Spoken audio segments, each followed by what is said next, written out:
Okay, that's enough of that music. Hello, everybody, and welcome to tonight's show. I would like to welcome everybody. We're broadcasting live on Yerg's Radio, Facebook, Twitter, Twitch, Kick, Trovo, I think Rumble, and some other places. I don't know. Also want to remind everybody that you can find the OR Normal Guyz over on Radio Fairfax, Fairfax Radio, cable channel 37, and 99.1 WDJY in Atlanta, 92.9 FM and 89.3 KUVO in Denver. In the Pacifico community, you can catch us on Comcast 26 and 27. And you can, well, pretty much find us anywhere and everywhere. We're growing pretty quick. So everybody, the chat is open. The phone lines are up. Hello, Uncommon Soul. Hello, Brenda. And let's see, who do we got hiding in the back here? I've got my cohort. Let's get this off your face. Mr. B Dizzle. Hiding. Well, there's worse places to be. And I've got Mr. Warren. Hey, how are you? What up, y'all? How is everybody tonight? I'm good. Drinking some of my hibiscus tea because I got a physical tomorrow. Little liver cleanse, blood pressure. I was going to ask what that does for you. Yeah, I didn't know. A dietitian recommended it for me because I had a blood pressure problem. She said if you have a little cup every night, it'll help it low. It actually helps the liver too. Yeah. I take Chandra. I'd have to look it up. Chandra Pydra, something like that. That's for the livers and kidneys since I have kidney damage. And well, thank you, Brenda. Brenda says best looking 3 guys in the world. She must be watching something else. So. I'm pretty good looking. I mean, this beard is rocking these days. Well, I'm getting the chops. I don't have Warren's statue yet, but you know. You gotta work. It's gonna take me years to get this that long. This is almost a year. Well, tonight we're supposed to have Tidal Wave Comics first, and then the second comic book company, Diebold. Oh God, I'm probably gonna say it wrong. They're not gonna show up. Is coming on after that. The first Tidal Wave Comics, they have produced the series for a lot of the female singers, you know, Dolly Parton, Taylor Swift, and now they got the Travis Kelce one. But they've also done some stuff with Survivor Man and Bigfoot and some other stuff. So they're going to come on and talk to us about that. Well, hopefully. So we'll get that going when they get here. And then if not, we have the second guest lined up in the second hour, which is definitely going to be here. I spoke to her just a little while ago, actually. So they're looking forward to the show. I may have to drop off after the first hour just because I'm so tired. But yeah, I wanted to come on here and get at least some trigger time because I like being on this show because the music is good. What? I do love that song. Yeah, it's actually it's a copyright royalty free song. You could use it. I think I sent it to you. You did. Yeah, I love that song. It does perk you up a little bit before the show. 3, 2, 1, go. Well, the one that I was using for the Big Brother show with it had the EDM with, well, I guess it was really dubstep with the drop and harmonica. Dubstep. That one was one of my favorites. So I may switch to the Grid and Guardian that show to do that song. So remember when hip hop was a thing in the early 2000s? Yes, I actually played one on the radio the other day. I was like, "Why is this in my lineup? I don't understand." I don't know why, but like back home, like that kind of music was like a hit. So it was in Knoxville too. Yeah. So I guess it'd be chub step. It could be. Yeah. I recorded my show. I always record the day before, so that way if there's any news or anything exciting stuff going on, I put it out. Of course, you know, well, maybe not everybody knows. You can find me on a Thin Line rock station Tuesdays and Thursdays, rocking out from 12 till 2 Eastern time. So WDJY. No, that's not that one. I'm on WDJY Friday night, Saturday night, and Sunday night. So we're there then. And I've got to pull up my planner to tell you when we're on the other places because I'll be honest, I forget. It's getting to be so many. And I just got a call today about asking if I wanted to go to another Western area. It was somewhere in New Mexico.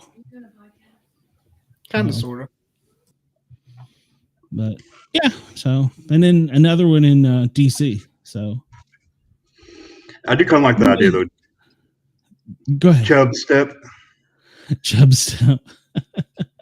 Well, you know what? If you could get Brian to produce it, heck yeah, I'll play it. I love the heck out of that. Dubstep electronic music is my thing. You know, you don't fit that, or I don't see you fitting the norm. Like, that's kind of odd. I dig it. Don't get me wrong. It's just I didn't. No. I mean, well, no, and that's okay because, well, I mean, dude, I could play the blues one day, and then the next I'm playing classic rock. You know, sometimes I'll go to sleep with cinematic station in my headphones. You know, so it just depends on the mood. It really does. Absolutely, man. All over the board, man. I dig that. The only type of music I can say I don't like is probably opera. I've listened to it. I just don't understand it. Not a huge fan of classic music or classical style, but if it's done like with a band, like orchestra type with, like guitars, pianos, that type of thing, not like wind instruments, I'll listen to it some, but it's relaxing. You ever play any King Crimson on your station?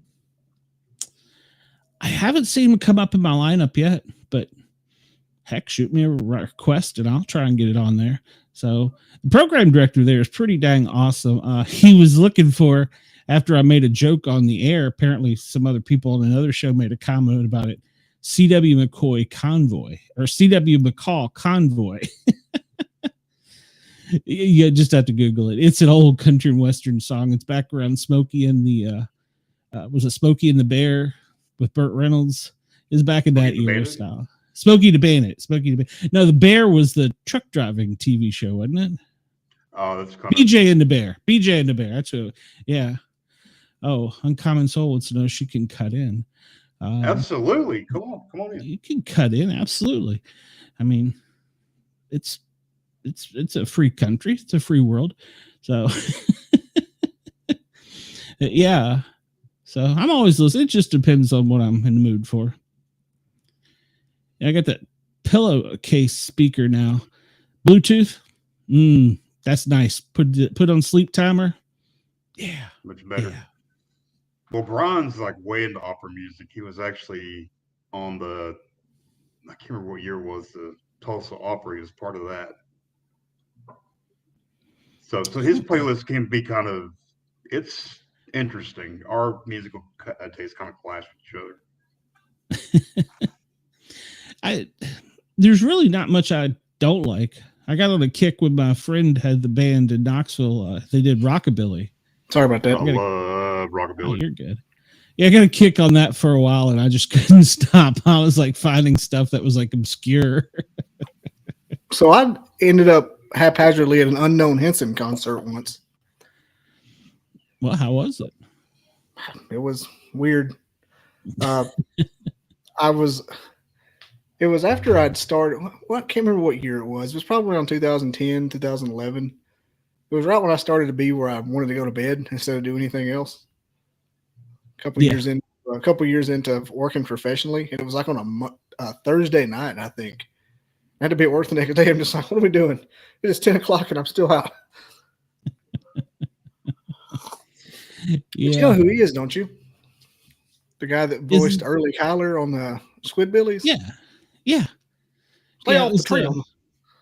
Yeah, he's I'm trying to think of a good word that would fit him. He tries to fake. He does like has an Elvis vibe, but he tries to be a vampire at the same time. I was trying. That's Rob Zombie Dracula. I'm playing that a lot now on my station. He has like a vampire vibe. It's this stuff's funny. I mean, it's like a funny, serious rockabilly, but what is they had the TV or they had the movie with George Clooney and that style of country western music. Oh, actually, that's Brother? Yeah, what was it? Brother How Art Thou? Oh, Brother Where Art Thou? Oh, Brother Where Art Thou? Yeah, yeah. What is that style considered? Is that That's probably mostly bluegrass. I was gonna say old Tommy. Well, you got Alison Krauss as a bluegrass singer, and Union Station's a bluegrass band. Yeah, but that's an odd combination. In Constant Sorrow is a bluegrass song. Well,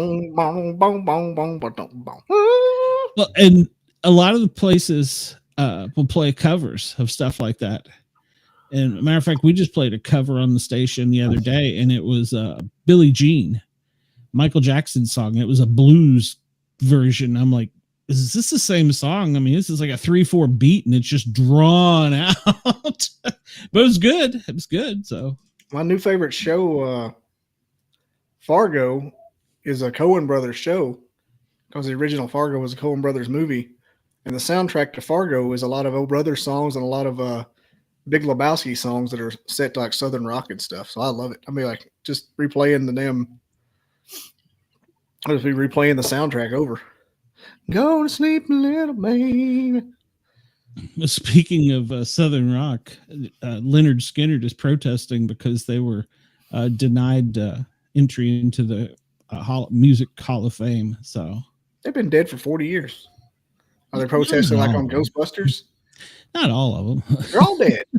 Every original band is dead. Well, every original member, yeah. But then, like their daughters, cousins, brothers, sisters, sons, nephews joined in. RVZ or nothing for me. That's my stance. And then somewhere in there, 38 Special came along, which I'm not sure about.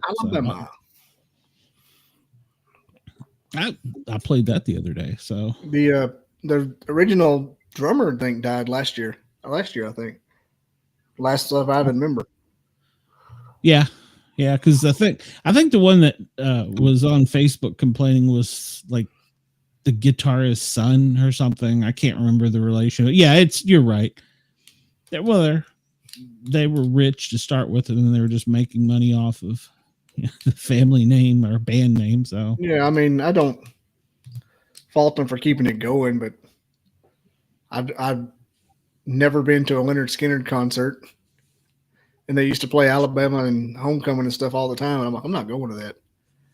It's not Leonard Skinner.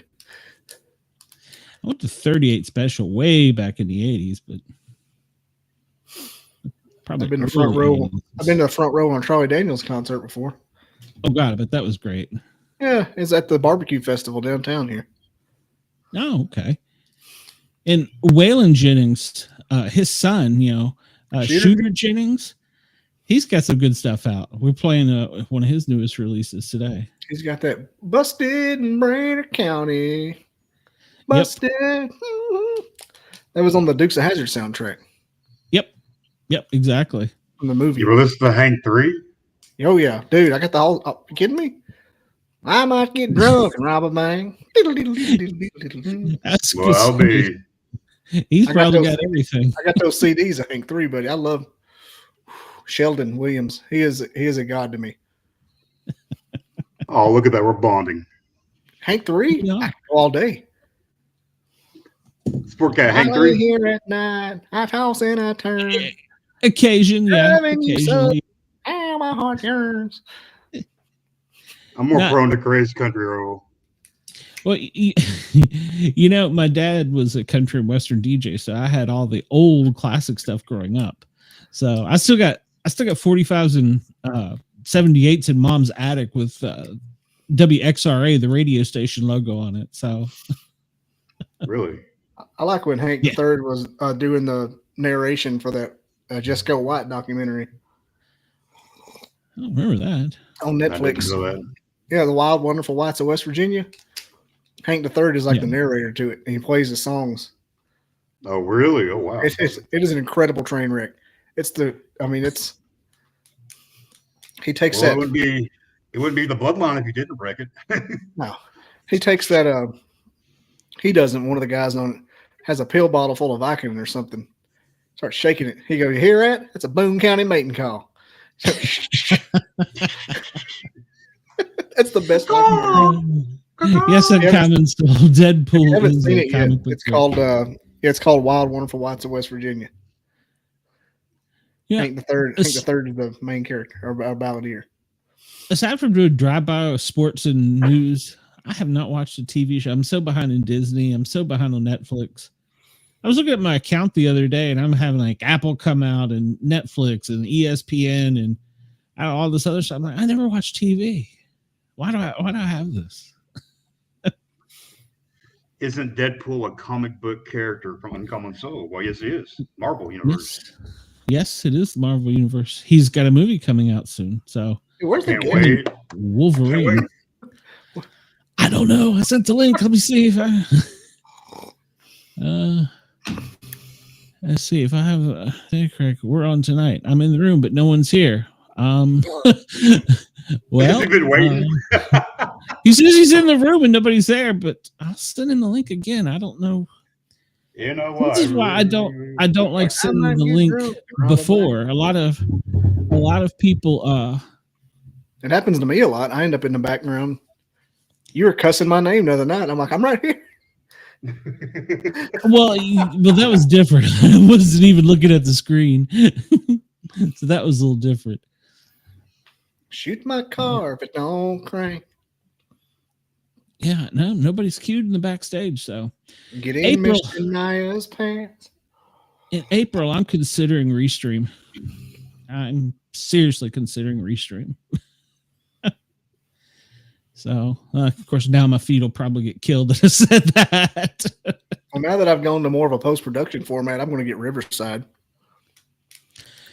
I liked Riverside, but there's still some technical hangups that I didn't like, but you could probably handle it. So, being the techie. Restream is pretty much point and click, which I'm pretty good at pointing and clicking. So, okay. I got that new camera. I have to use my selfie stick with the little adhesive thing. That's how I'll focus it. Hey, we got an incoming phone call. Oh, it's Wendell. Hello there. It's Wendell. No, it's my other favorite fan. Hello, how are you, beautiful? Oh God.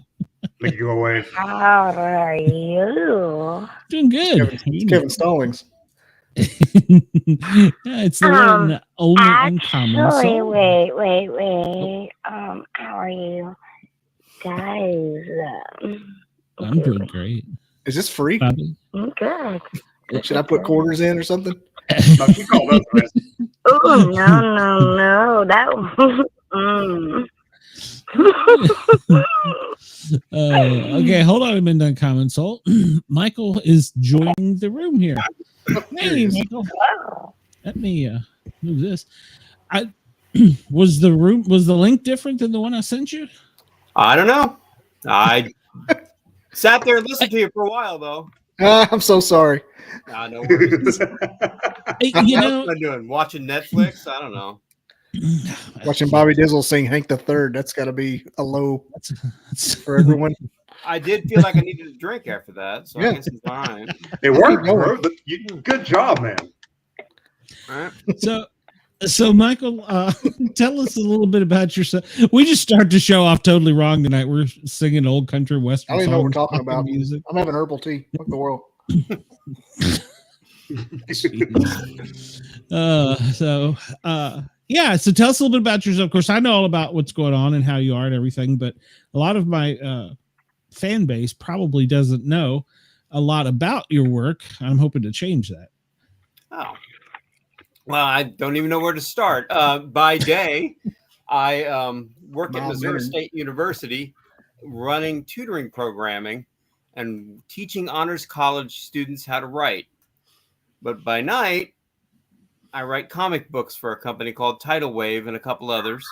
And a lot of the comics that I write are actually about real people and real situations. So you take somebody's life and you put it into comic book format. I've been doing that for about 10 years. In addition to the biography comics that I'm writing, I also write some science fiction stuff. Don't like a lot of superhero stuff, but I do it anyway if they ask. Had an ongoing series a couple times. Right now we're working with a rather infamous person. If you don't know who she is, do not Google Stormy Daniels at work. I'm just going to put that out for you right now. Don't do it. If you do, and you talk to HR, just say that you were looking for my comic book, Stormy Daniels Space Force, because it is PG-13. So those are some of the You things got that a I'm working on. comic book nowadays? Yeah, Uncommon Soul is a caller. She's on the line right now, and Which scared the hell out of me right now because I forgot she was there. Wait a minute. You didn't know that Oh my God. there's a comic book about Is Stormy that a Daniels. comic book of her? There is. Apparently there will be. Yeah. Oh, there already is. Okay. There are 12 issues out already, actually. Wow. I love it. Why did I not ask for those instead? You know. Oh. Uncommon Soul, unless you got a question, I'm gonna have to let you go so I can get back to the interview here. But yes, Stormy Daniels. I thought there was a spirit in my ear. I didn't know what I was hearing. I will talk to you soon. Bye bye. We'd have a live call in 1-888-88-YERGZ, compliments of Jurg's radio. You never know what'll happen. And I swear I didn't do the research, or I would have probably brought that up about Stormy Daniels. I apologize. I just figured I'd beat you to the punch if you had. I got nothing for it. I mean, it's wait, what is it again? I'm curious. Stormy Daniels Space Force. All right, I want it. It's obviously it started out kind of as a lark. We wrote a biography of her, and the publisher contacted her, wanted to know what she was interested in doing. They ignored it for a while, and then they got hold of it, and she talked to the publisher, asked for some updates. I wrote a few page updates for the comic. I didn't write the original book, but I wrote the updates. And then she asked if we would pitch something new, and so we came back to her with a political parody, Star Trek parody. There it is, of Stormy Daniels Space Force. For the Sportcat, you're going to love it. That is issue number 1, right there. Yep, right off Amazon. That's great. We had a great time. It takes place in the 23rd century, and Trump is still president, but he's a disembodied head in a jar. Like Nixon on Futurama? Kind of like that. And he's got Space Force as a military arm, and then they've got a pirate arm. So the military arm protects Earth while the pirate arm goes out and plunders. And she's one of his pirate captains. We don't even try to explain how she's still alive. We just say it's clean living. Yeah. Right? And she goes Literally out through pharmacology, probably. Right. Well, we started writing this right before the 2020 election. And so when it was clear that he wasn't going to win, we thought we got to write him out. So we wrote him out. So we've been having adventures without Trump. She's just been, exploring the galaxy in the way that she does. And now that the election's coming around again, we started writing him back in. So, I mean, who knows where it's going to go next. And that's the fun part about doing these comics in real time and trying to have some fun with the parody on it all, is that you want to make sure you're staying relevant and people are interested in it. Yeah, there she is. She fires in the next issue for sure. What, does she have a sidekick? What is that? Oh, that's Munch, her sidekick. Yeah, Munch. Munch. Oh my God!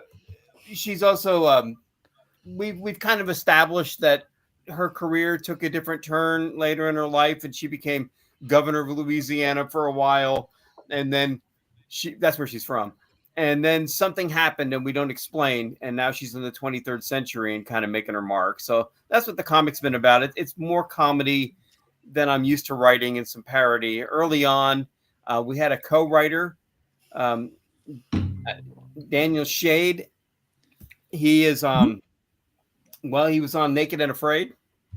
Yep. And he came in and did some jokes for us and wrote in there for the first 4 issues.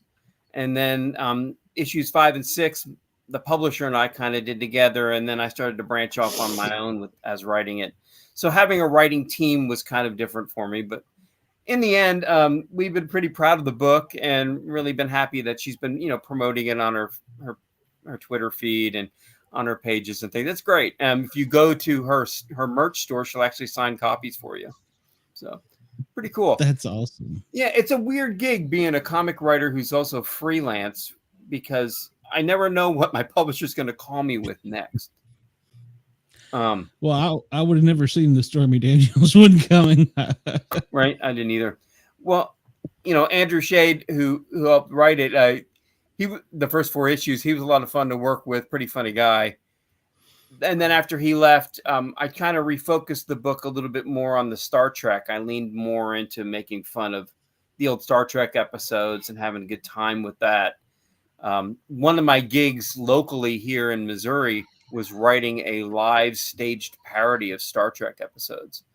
And we would do it with the cheap special effects and cardboard sets and costumes that looked like they were handmade, because they were. And we would have the script in our hands and make jokes and have a good time with it. It was a real stand-up kind of thing. I usually played McCoy or one of the bad guys. And what I liked about, I think, doing that kind of work is it really helped me prepare to write comic books like this, to try to get a voice in there. But I think you guys asked me on because you wanted to talk a little bit about the Dolly book, if that was that right? Well, yeah, I'm originally from Knoxville, and it was weird. Oddly enough, I'm probably around because of Dolly. When she was with the Porter Wagner show, my dad was a DJ, WXRA in Virginia, Washington D.C., and that's my mom and him hooked up. And funny, weird story. Well, I mean, I can't deny it. It happened. But the funny thing about it was the night that she was there was like a singing competition or something. Some of Dolly Parton's backup singers with her and Porter Wagner got sick. And so she was like, I need you and you. And Mom was one of them. So she ended up singing with her for a while. So that's how I got interested in it. I bought the issues and gave them straight to Mom, and she loved it. She's still in Knoxville now. And so I'm glad she liked it. Yeah. And I've read them. Of course, I mean, I knew a lot of the history because when you put Kaz Walker in there, I thought that was great. WIVK in Knoxville. I tried to, when we do these stories, they're pretty tough because you're talking about the full life of a person in 22 pages. Mm-hmm. And that means when I think about it, when I write the script for the artist, I've got to think of 100 pictures. So how am I telling this person's story in 100 photographs? Because I'm describing each picture to the artist who then translates that, and hopefully with their own style. And Tidal Wave hired pretty fun artist on that Dolly books because I like the cartoony style that he chose to go with the interior. It made it a little lighter in some areas, and I like that a lot. It was tough to decide what to put in, what to leave on the floor, because she's had such a busy life, right? So we told the first issue just was a basic overview of her career and kind of her upbringing. A lot of people knew that stuff anyway. So I wanted to throw in some little Easter eggs here and there for people who actually were from the area and understood where she was from. But when it did so well, we got a coloring book out of it, actually. You can find it on Amazon. And then we got a book too that talks about more of her philanthropy and things like that filled in the gaps that I left out in the first book. We felt like that was probably the best way to go. And it seems to be the model that we're choosing whenever we have a book that kind of goes viral, like the Dolly book did. I mean, it even got special Christmas covers, I think, at one point. Yeah. It was very popular, I know, in Tennessee. And now you're branching out and doing sports with Travis Kelce. So that's all that. I'm not sure was that your writing or? Yeah. Okay. There was a Taylor Swift book that came out a couple months earlier by a different writer. Now, I like to tell this story because it makes me want to kick myself every time, right? So the publisher and I will talk about what characters we want to do next, who we're going to profile. And he gave me a list of things that he was thinking about, and Taylor was on it and went, I don't want to do that one. I chose Shakira instead. And it comes out next week. Is there a picture? I don't think so. Not yet. I mean, if there is on Amazon, I'd be shocked, but maybe he sometimes is pretty quick. You drew Dolly a certain way, so I'm assuming you drew Shakira also a certain way. Oh, well, she's a little more realistic art than that one. Oh. Yeah. So anyway, the Taylor book went viral. Stores were picking it up, putting their own. covers on it. It's a big deal. So publisher called me back and says, well, you feeling dumb yet? I'm like, yeah, a little bit. I probably should have chose that one. And we talked a little bit about the Chiefs, and obviously Kelsey was going to be it. It made a lot of sense. So we would end the book with his relationship with her. So that kind of dovetailed into that comic. So the Kelsey book actually was just released right before the Super Bowl. Yes, so it just Good came timing. out. Yeah. Well, the Taylor book, I will say, good timing. It was the day that she was named like Person of the Year by Time. I don't know how my publisher knows this stuff, but he knows how to nail that timeline, right? And so the Kelsey book's kind of gone viral itself. Stores have done their own signings, and in Kansas City, I believe it's this weekend or next weekend, Planet Comic-Con is coming up, and one of those special covers by an artist is going to be showcased there. So if you are in Kansas City and wanting to pick up a special version of that Travis Kelsey book, go to Planet Comic-Con and see Ryan Kincaid. But yeah, we're branching out into sports, and for a guy who, well, look at me, I'm not a football player. It was I had to learn how to play the game just to write the comic, because half the time I'm like, what play is that? What are they doing? How do I describe this to the artist? What the hell? All right, so you do your best. We've interviewed a couple different artists and, of course, authors, and I would have thought before this that the comic book would have been easier to write, but in fact, it's the opposite, because you have to I have to paint the picture to you of what I want to see, and then tell the story. And I was like, I had never thought about it from that perspective. Yeah, you're right. It's a challenge. When I talked to Tidal about 10 years ago, we started talking online. He liked my stuff, and he said, have you ever tried writing a comic? I said, no. And he sent me a couple samples of what scripts look like, and there was no set standard. The whole entire industry doesn't even have a standard. It's really if the writer can convey to the artist what you need, that's how you do it. And as I've started to learn and grow as a writer writing these things, I've also understood I got to trust my artists a lot more, right? Because it's not just me telling the story. You should be able to tell the story by reading it.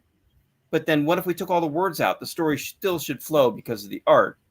And then the color also enhances that. And even the way that the letterer goes in and adds all those letters makes a difference in the way that you tell the story. Mood, tone, the setting. It's a really remarkable, and it is a challenge. A friend of mine said, oh, isn't it like a screenplay? I'm like, no.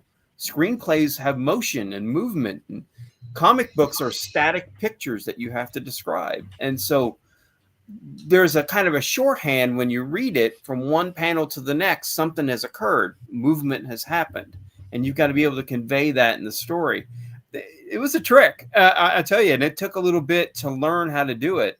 It used to take me about 6 weeks to write a script. Now I've got it down to about 10 days, I guess. That's pretty good. Yeah, not too bad. Yeah, and now you don't get to actually meet or talk to the celebrities that you do this. You got, I guess, go through the publisher, or how does that work? Well, it depends. The publisher handles most of everything. So I'm just a freelancer. He's in Portland, Oregon. I'm in Springfield, Missouri. So I've only met him once, and that was because I was there at a conference for my day job, and we had drinks and hung out. And he was a great guy. Funny, after 10 years of just talking to him like you and I are right now, finally meeting him somewhere. He was shorter than I thought he would be, and I hope he sees this too, right? But he's a heck of a nice guy. I just had a great time. But he'll handle all that stuff behind the scenes, and they reach out to people, and sometimes our people will profile, answer, and sometimes they don't. Now, I can tell you, when the person we're profiling is involved, it is much better, because then you get the nuances and things that you usually miss when you're doing deep research, watching videos, reading articles, these sorts of things. You can miss some of the behind the scenes thing that really make it come alive. So we've had the involvement of politicians and musicians and, artists of that nature, and they usually send those notes through the publisher. Yeah, because they don't need to be talking to me and five or six other people putting it together at the time. They need to be talking to one voice. So Trump didn't call you and tell you he was going to be president in 2040 or 2030. No, he did not. Funny story. So I did write a Trump comic, but I had a very narrow margin to write about him because someone else had already published a Trump comic before he even came down the escalator, right, in 2016. Yeah. And so they said, okay, he's running for office. You got about a 6-month period to write about him as president. I'm like, what they said, I should just rerun the other comic. And they're like, no, right. I didn't know what to do. I honestly did not know how to handle it.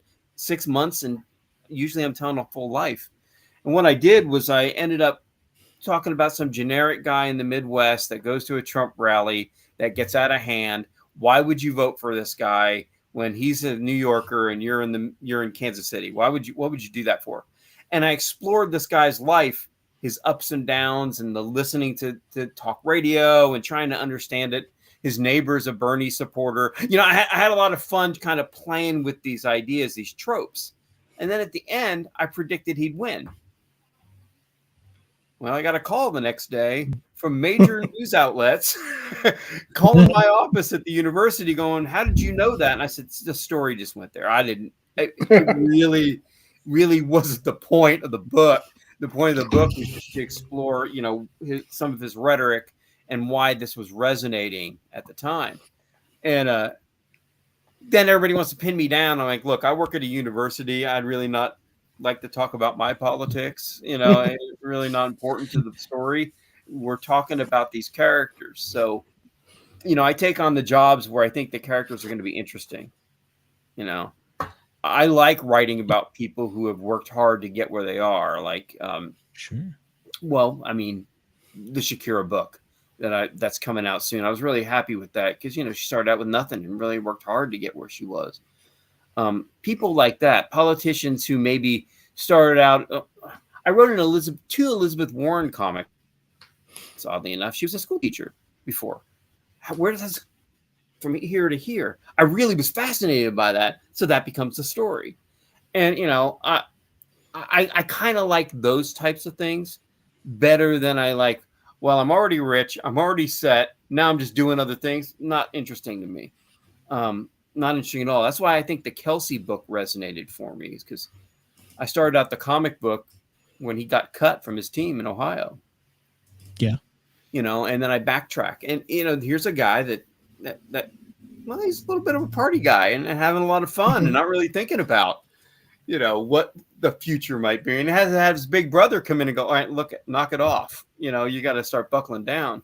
And even when the Chiefs pulled him in, that Reed still talked to his brother and said, hey, can you straighten him out? And I thought, this is great stuff. This is what I want to talk about. This is the type of people I like to write about. It feels a little bit more grounded, a little more interesting to me. That whole family is fascinating. Of course, his brother just announced that he was retiring from the Eagles. So what I liked about that, not his retirement, well, I'm a Washington Redskins fan, so yes, but on the same hand, though, the emotion he had in it, it wasn't like it was just, this is a job. This is, what I'm saying? It was gut wrenching for him to make that decision. And I think that just shows what kind of character he is. I mean, aside from the fact that during this playoff games, he's hanging from windows, throwing Bud Light on fans. Yeah, they made one of those pop figures of him like that. It's fantastic. Yes. No, he's enjoying himself. Emotional. What was that? I said he's enjoying himself for sure. Yeah, and why not? Sexy Batman. When I've been interviewed by a lot of outlets about the Kelsey book, and people always bring up like the relationship with Taylor and how that the public has responded to that. I always thought that was an odd thing to get mad about. I mean, like, I thought that the football player was supposed to date the popular girl. Am I missing something here? What? Yeah. Because if I am, I'm going back to high school and starting over because I missed something, right? Because I figured that's the way it was supposed to be. And who cares? It's their life if they want it, right? And I don't know. It was kind of fun, but I like that I was able to write the book mostly about him. She appears in the book about as long as she appears in any of the games. I think I put her on a page. You know, you didn't make any prophecies for her, do you? Don't we have a new Matt Groening that they're going to have a kid and he's going to be president or something? That's amazing. I was going to ask that if you got asked about being a Simpsons writer after that Trump book. You know, the Space Force book, in and of itself, was just a lot of fun because it came at a point in time when Stormy was kind of looking at her career and looking at other options and things. And I was glad that we were able to kind of jump in there and say, look, here's a different side of her. And she's funny. And playing around with that and her attitude and things like that really helped the character build. And it added a lot of texture to the stories that I was writing about it. I mean, it could have been a generic Star Trek book, you know, just with a female lead. And it's so much more than that because of her. Sorry, we have this time of year, like something's blooming. I'm hacking something up every 5 minutes. Well, where are you guys located out of? I'm in North Alabama, just a few miles from where Dolly is. And you're in Oklahoma. Yep. We're at in Oklahoma. Tahlequah area. I've been there. Oh, really? Used to date a girl that lived in Hominy, Oklahoma. You know where that is? I sure do. Yeah, you sneeze and when you go through downtown, you miss it. But yeah. Yeah, them dogwoods, man. Dogwoods blow me like crazy around here. Yeah, and outside my door here, yeah. So I'm in Atlanta, and same here. It's green outside, so. Yeah, here too. Yeah, so forgive me if I keep coughing. Yeah. Oh, it's all. I've got a handful of whatever you call them, throat lozenges here by me. So the irony to what you just said. Right now, everybody coughing. Remember in March of 2020 when everybody was doing the same shit. And you're like, "What's wrong with you?" Everybody look at you like, "Ugh." I'm like, everything's blooming. I can't breathe. I don't have COVID. Right. Oh no. You know, my career was kind of at its high during 2020 because I wrote a lot because I was home for 18 months. It'd be like, yeah. all the time. Yeah. I was going to say, it seemed like that would have been a good time for you to take off. Well, the biggest seller we had at that point was a comic book about Tiger King. Remember that, right? Yeah. Remember. How can I forget? My publisher and the artist called me after drinking. And they called me up and they go, "We have this really bad, good idea." And they said, "We want you to write a prequel to Tiger King." I'm like, "What's that?" And they said, "Okay, your assignment tonight is to go to Netflix and watch this thing and get back to us." So my wife and I watched the first episode and I turned and looked at her and I said, "What the hell was that? What am I doing here?" It just kept getting worse too. Oh yeah, it got so bad. It did. But there was one point that I had an interview with like an NPR outlet in New Zealand to talk about that comic. And I was on there like an hour with these folks. I'm like, why do people in New Zealand like Tiger King? What am I missing here? Even after writing the book, I still was like, this is nuts. I can't. It's insane. We did it as a flip book too, so that the first half was him. When you flipped it over, it was Carol Baskin, and they met in the middle. That bitch. Yeah. Right? I found it. Oh my gosh, the drawing. Isn't it hilarious? Who's the Harley Davidson hat wearing guys? Like the skeeziest person. I can't remember names. Yeah, I don't remember. That's been 2020. Hell, we've slept since then. I can't remember all that. Yeah. It's a lifetime ago. Yeah. But we got a lot of multiple covers out of that, a coloring book, interviews all over the world about Tiger King, of all things. This is glorious. I want this poster. Isn't it hilarious? Oh my God. I would hang that in my office. The guy who did that, it was Joe Paradise. He's an artist out of Philadelphia. And he used to do rock and roll comics back in, I think it was the late 80s or so, when they were really popular, rock and roll style comics. And now he's a designer of some sort. And he moonlights with us every now and then. So every time Joe's on a book, I'm like, okay, I got to pull out all the stops here and do something crazy.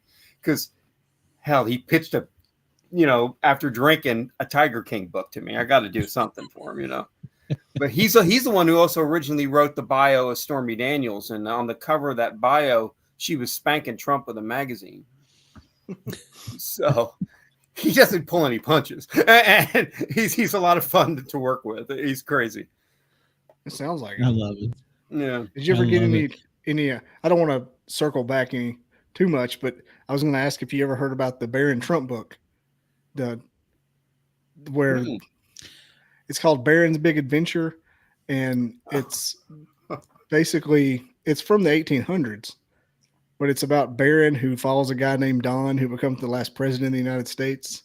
The last, oh great! I'm surprised you hadn't heard of that, but like it's kind of like along your book having like the same outcome. I'll be darned. Yeah, it's if you get down that rabbit hole of Barron's Big Adventure, you don't have anything to do tomorrow if you start it. That's all I'm going to say. Because you'll be like, what the hell is going on? Oh, I'm sure. I mean, half the time I was researching that book, I was like, what the hell is going on? Yeah, well, the more you dive into it, you realize that it's possible. Like, what the hell? Like that Trump's great grandpa, not Prescott Trump, that's Bush. Yeah, it's Bush. Yeah. Like four Trumps ago.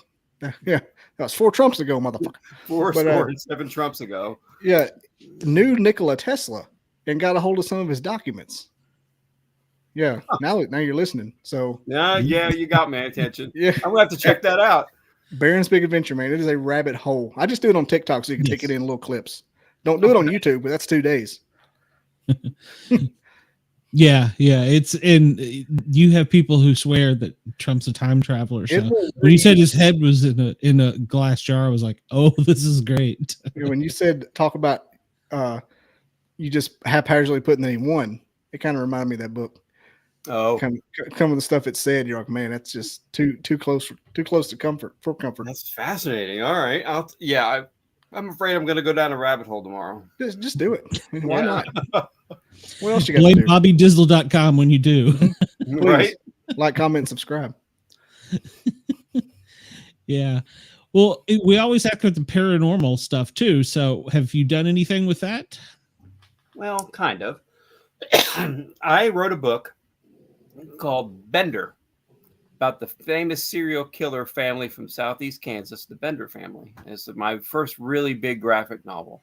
I wrote it as the final part of my thesis for my Master of Fine Arts degree, and my brother illustrated it. We got published by a company out of Arkansas, and it's out of print now, but we're working with a new publisher to get it back to print because graphic novels come and go.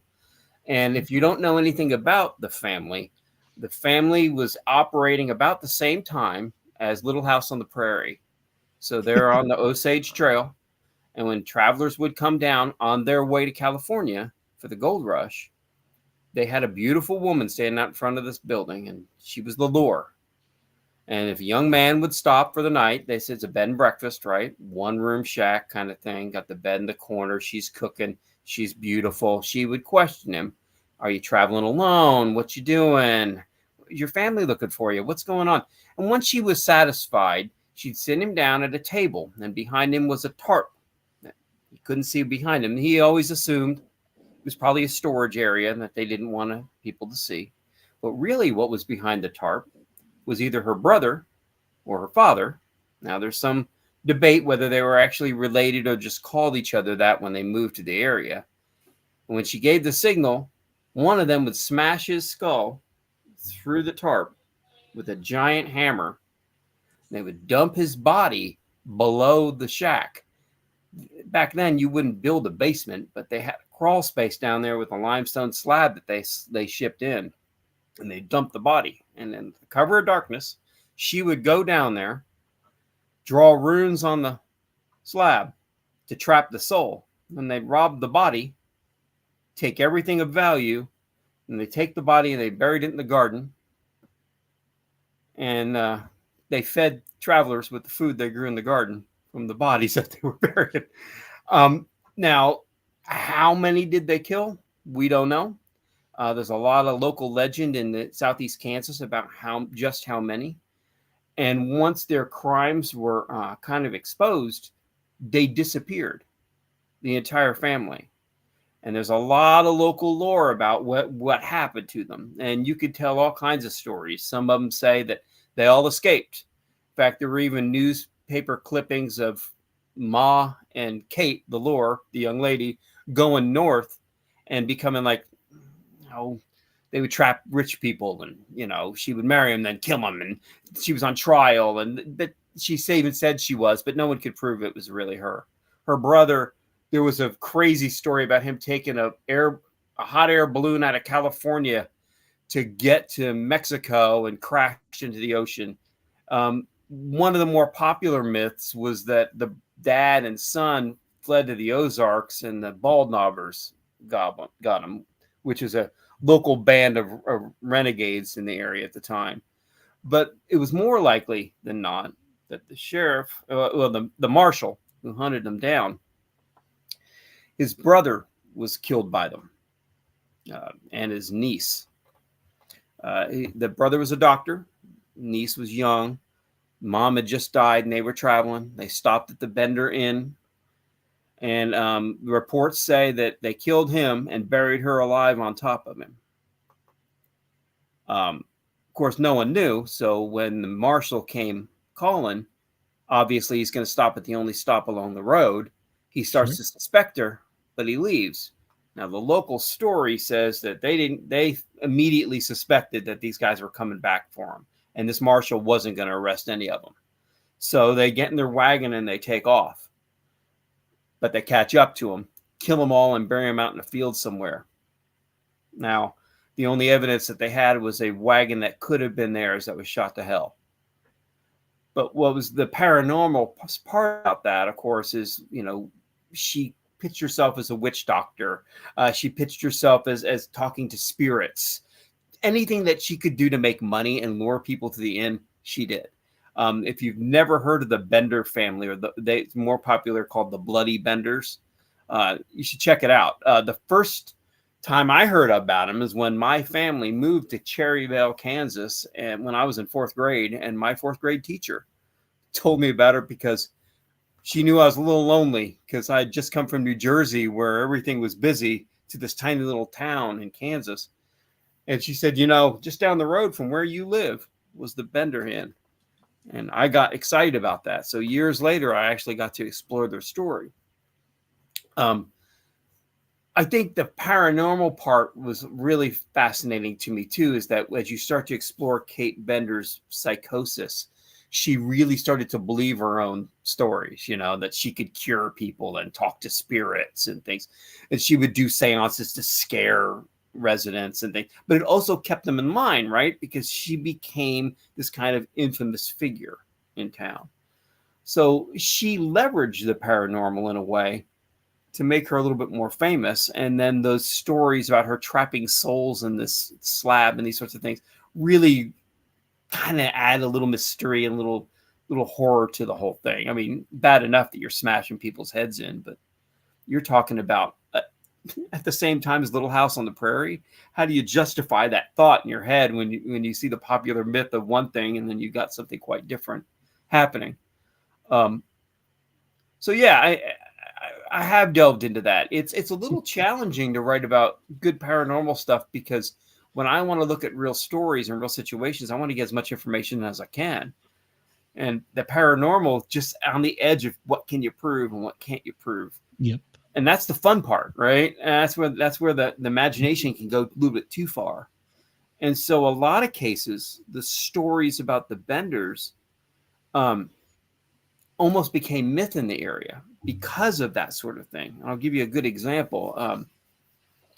It was popular to say in that part of Southeast Kansas that the final posse that kills all of the Benders was led by Pa Ingalls. But when I did the research, he was already north. He'd already left the area. But we were going to have our opening for the book, our first book sale, at Cherryville Public Library, where the myth was rampant. So my brother and I made a decision that we were going to contrive a reason for Pa Ingalls to come back to the homestead and have him at least be partially involved, if not completely involved, in that he was at least there for some time. So we open the book with him praying about the horrible things that he's seen. And then we flash back to the story, and he kind of plays on the outskirts of it. But it was a good way for us to have an everyman that everybody can look into, because you start getting into murder and mayhem, and you're burying bodies, and you've got this witch doctor who's trapping souls, and it gets a little crazy when you want to say that this is a true story. And so I wanted to make sure we had something to ground it. Yeah. So I did that, and that's probably the only fictional part that I played with in the book. I'm picturing a vigilante Michael Landon. Right, exactly. It's a little hard to picture. Yeah. Look here, short round, our half pint. Daddy's going away for a while, half pint. There we go. Turn him into Nicolas Cage when he leaves. There was a popular Spotify series that came out a few years ago called Mediums, and I think they touched on that. I don't think it was a full episode, but when you said that, I've got to thinking like things were clicking. I've heard it somewhere. Of course, I'm all up in some shit like that, so it doesn't surprise me I heard it. But. The first season of Supernatural, way back when, has an episode about the Bender's modern descendants. I bet that might have been where it was, because I have seen. Okay. Yeah, I don't know. A long time ago. That was a long time ago. Because hell, that show's been over for a while. And let it run forever. Yeah, like Jeffrey Dean Morgan was on Walking Dead like 10 years after he was on Supernatural. Right, exactly. He was on season 5 of that and got killed. Or something. Yeah, and those mountains in Kansas in Supernatural are something else. Yeah, I mean, something must have happened seismically. Pretty outrageous. I that must have been all like when, all the global warming happened. That's it. Mountains. So now you say you're republishing that book, bringing it back? Yeah, we're working on that right now. Okay. My brother. You have a working title on it, or it'll be Bloody Benders, okay. And it'll be my Michael Frizell and David Frizell, and we're working on repurposing some of the things. We've learned some new information since then, so I'm going to write some new information into the book. My brother, who is a graphic designer, he's done things for like bands like Avenged Sevenfold. He also draws at a company where he's drawn like fish for SeaWorld. So he is the first time he'd ever done sequential art where he had to tell a story instead of just covers. And so there are a couple pages where he's like, man, I could do that better. So he wants to redraw them. I'm like, you are a type A. I mean, he started out drawing that book doing cross hatching. And any of your listeners who know what that is where you're taking a pen and you're, instead of doing the black and black, you're just doing small little lines to give it texture. He did 3 pages like that, and he had to get new glasses. And I think he had problems with his back and his hands. He's like, okay, enough. And so he started doing it on the digital drawing with the pen on the screen. It was a little easier for him then to do layers and change things around and move when he made a mistake rather than happy accidents. He could make them on purpose and do stuff. Yeah, so I was going to ask if he still used the drawing board like a lot of the old comic books did. He will when he most artists that I work with don't. They're actually doing the digital stuff. Now the Tiger King book, not only did he do that one by hand, he did it with a magic marker.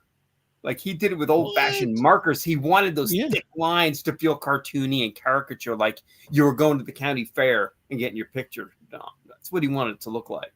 So artists will change it up a lot, but digital helps them color a little faster too. We don't use AI art in any of this stuff.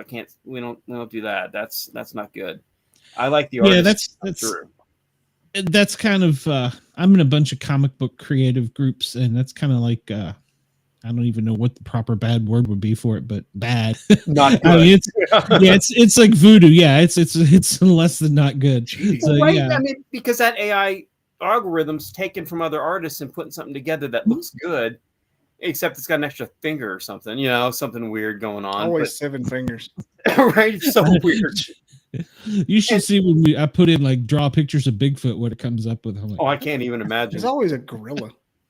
Oh, that makes sense. Always, but I think it's learning from me because I put like Bigfoot because we were going to talk about Taylor Swift, so I said put Bigfoot and Taylor Swift in space, and it drew Taylor Swift and a Bigfoot in an astronaut flight suit floating in space, and I'm like, I almost want to use Okay, that. now I hope my publisher doesn't hear this, because then he's going to be Michael Taylor and Bigfoot in space. That's the next one, right? You got a Billy Hey, you Eilish heard it here movie. first.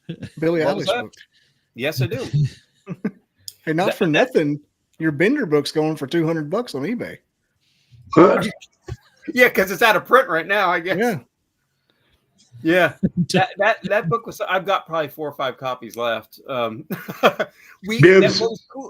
was cool about that book was that a publisher out of Arkansas, he and I got to talking, and he says, "Have you ever published like just chapter by chapter like that?" And I said, "Well, I work with another company where we do 22 pages at a time."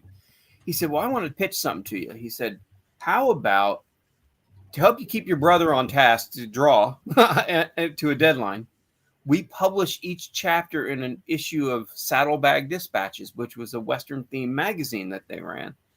Well, I did a little research, and they hadn't no one had ever done that since like the 40s, 50s, when Westerns were real popular. So I thought, oh, that's pretty cool. And we were trying to make it look like an old Savage Sword of Conan book, where it had like the black and white art. It was kind of sketchy and, lots of action in it. We wanted it to look like Savage Sword. So I said, yes, we will do that. And the paper was like real rough. It was perfect. So we got every chapter got published in Saddlebag. Then every time we got 3 chapters, there were 7. So we got, well, let's see. How did he do that? He did 2 chapters in one issue, 2 in the next, and 3 in the final one. So we got 3 soft covers, and then we got a deluxe hardcover at the end of it. So I could put down 11 publications out of that. Wow. And I was like, sign me up. That was great. And we ran our contract for 3 years, had a good time, spoke at a lot of history organizations and things, just about the horror aspects of it, told the story, and then let it fold. And so we've sat on it for a couple years, and now we're reworking it to bring it back. So that's about as close as I've flirted around with paranormal stuff. I say you haven't had any ghost adventures while writing any of this stuff, because sometimes it'll channel. I've heard from some authors they'll be writing about stuff, and then like boom, stuff will just start happening that they weren't prepared for. Have you ever had any experience like that? Well, the Benders did use a hammer, and I did fall off a ladder with a hammer once. I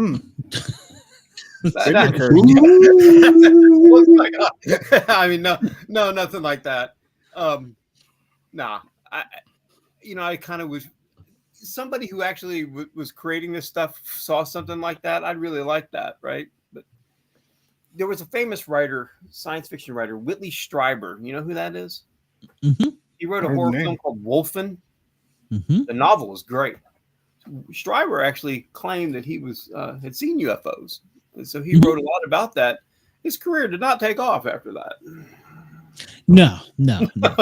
It did not. But the weird thing about that is now it's almost like it's reversed, that everybody's having these experiences and things, which is, I think, so outside the norm.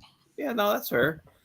Once it kind of gets into the public consciousness and starts to creep out there a little bit, maybe you're open to it more. Maybe your brain puts these pieces together that you're not sure about. I guess that's the fun part, right? That's the part that you get to explore and have a good time with. Sure. As a writer, that'd be the fun part. Well, I was going to ask, do you know who Harry Turtledove is by any chance? I do. Yeah, he's one of my favorite authors, and I like the way he does the alternate history. And he's an actual history teacher and just pieces it all together. It's so great. So he's one of my favorite authors. So, well, that's kind of what we did. Coming full circle, that Stormy book was that we did an alternate COVID. So whenever Trump at the time was suggesting all of these things, he had acolytes who were injecting themselves and drinking everything that he told them to do. And one of them, one of the pundits from Fox News is living forever on a garbage planet that she runs. And she's like a Harley Quinn. She's lost her mind. She owns this whole giant planet of just rag people. And Stormy has to team up with her a couple times because she's nuts. And that she's the only way to break through the line that defense of Earth is like, what's this crazy girl going to do? and she is addicted to all of those chemicals that she had to take during COVID. So that's one of the characters who has this whole thread. In fact, I think I even killed Mitch McConnell in the book because he tried it and died. Yeah, which obviously that's an alternate timeline there. Well, I don't know. They just tap him on the shoulder and his program resets. And he's like an old Nintendo. He got to blow into the slot. Oh, man. Wake up, Mitch. I'm still trying to figure out where they put the battery for Biden. He walks kind of funny. That's all I'm going to say. Now, who's the gorilla Bigfoot character in Stormy Daniels' book?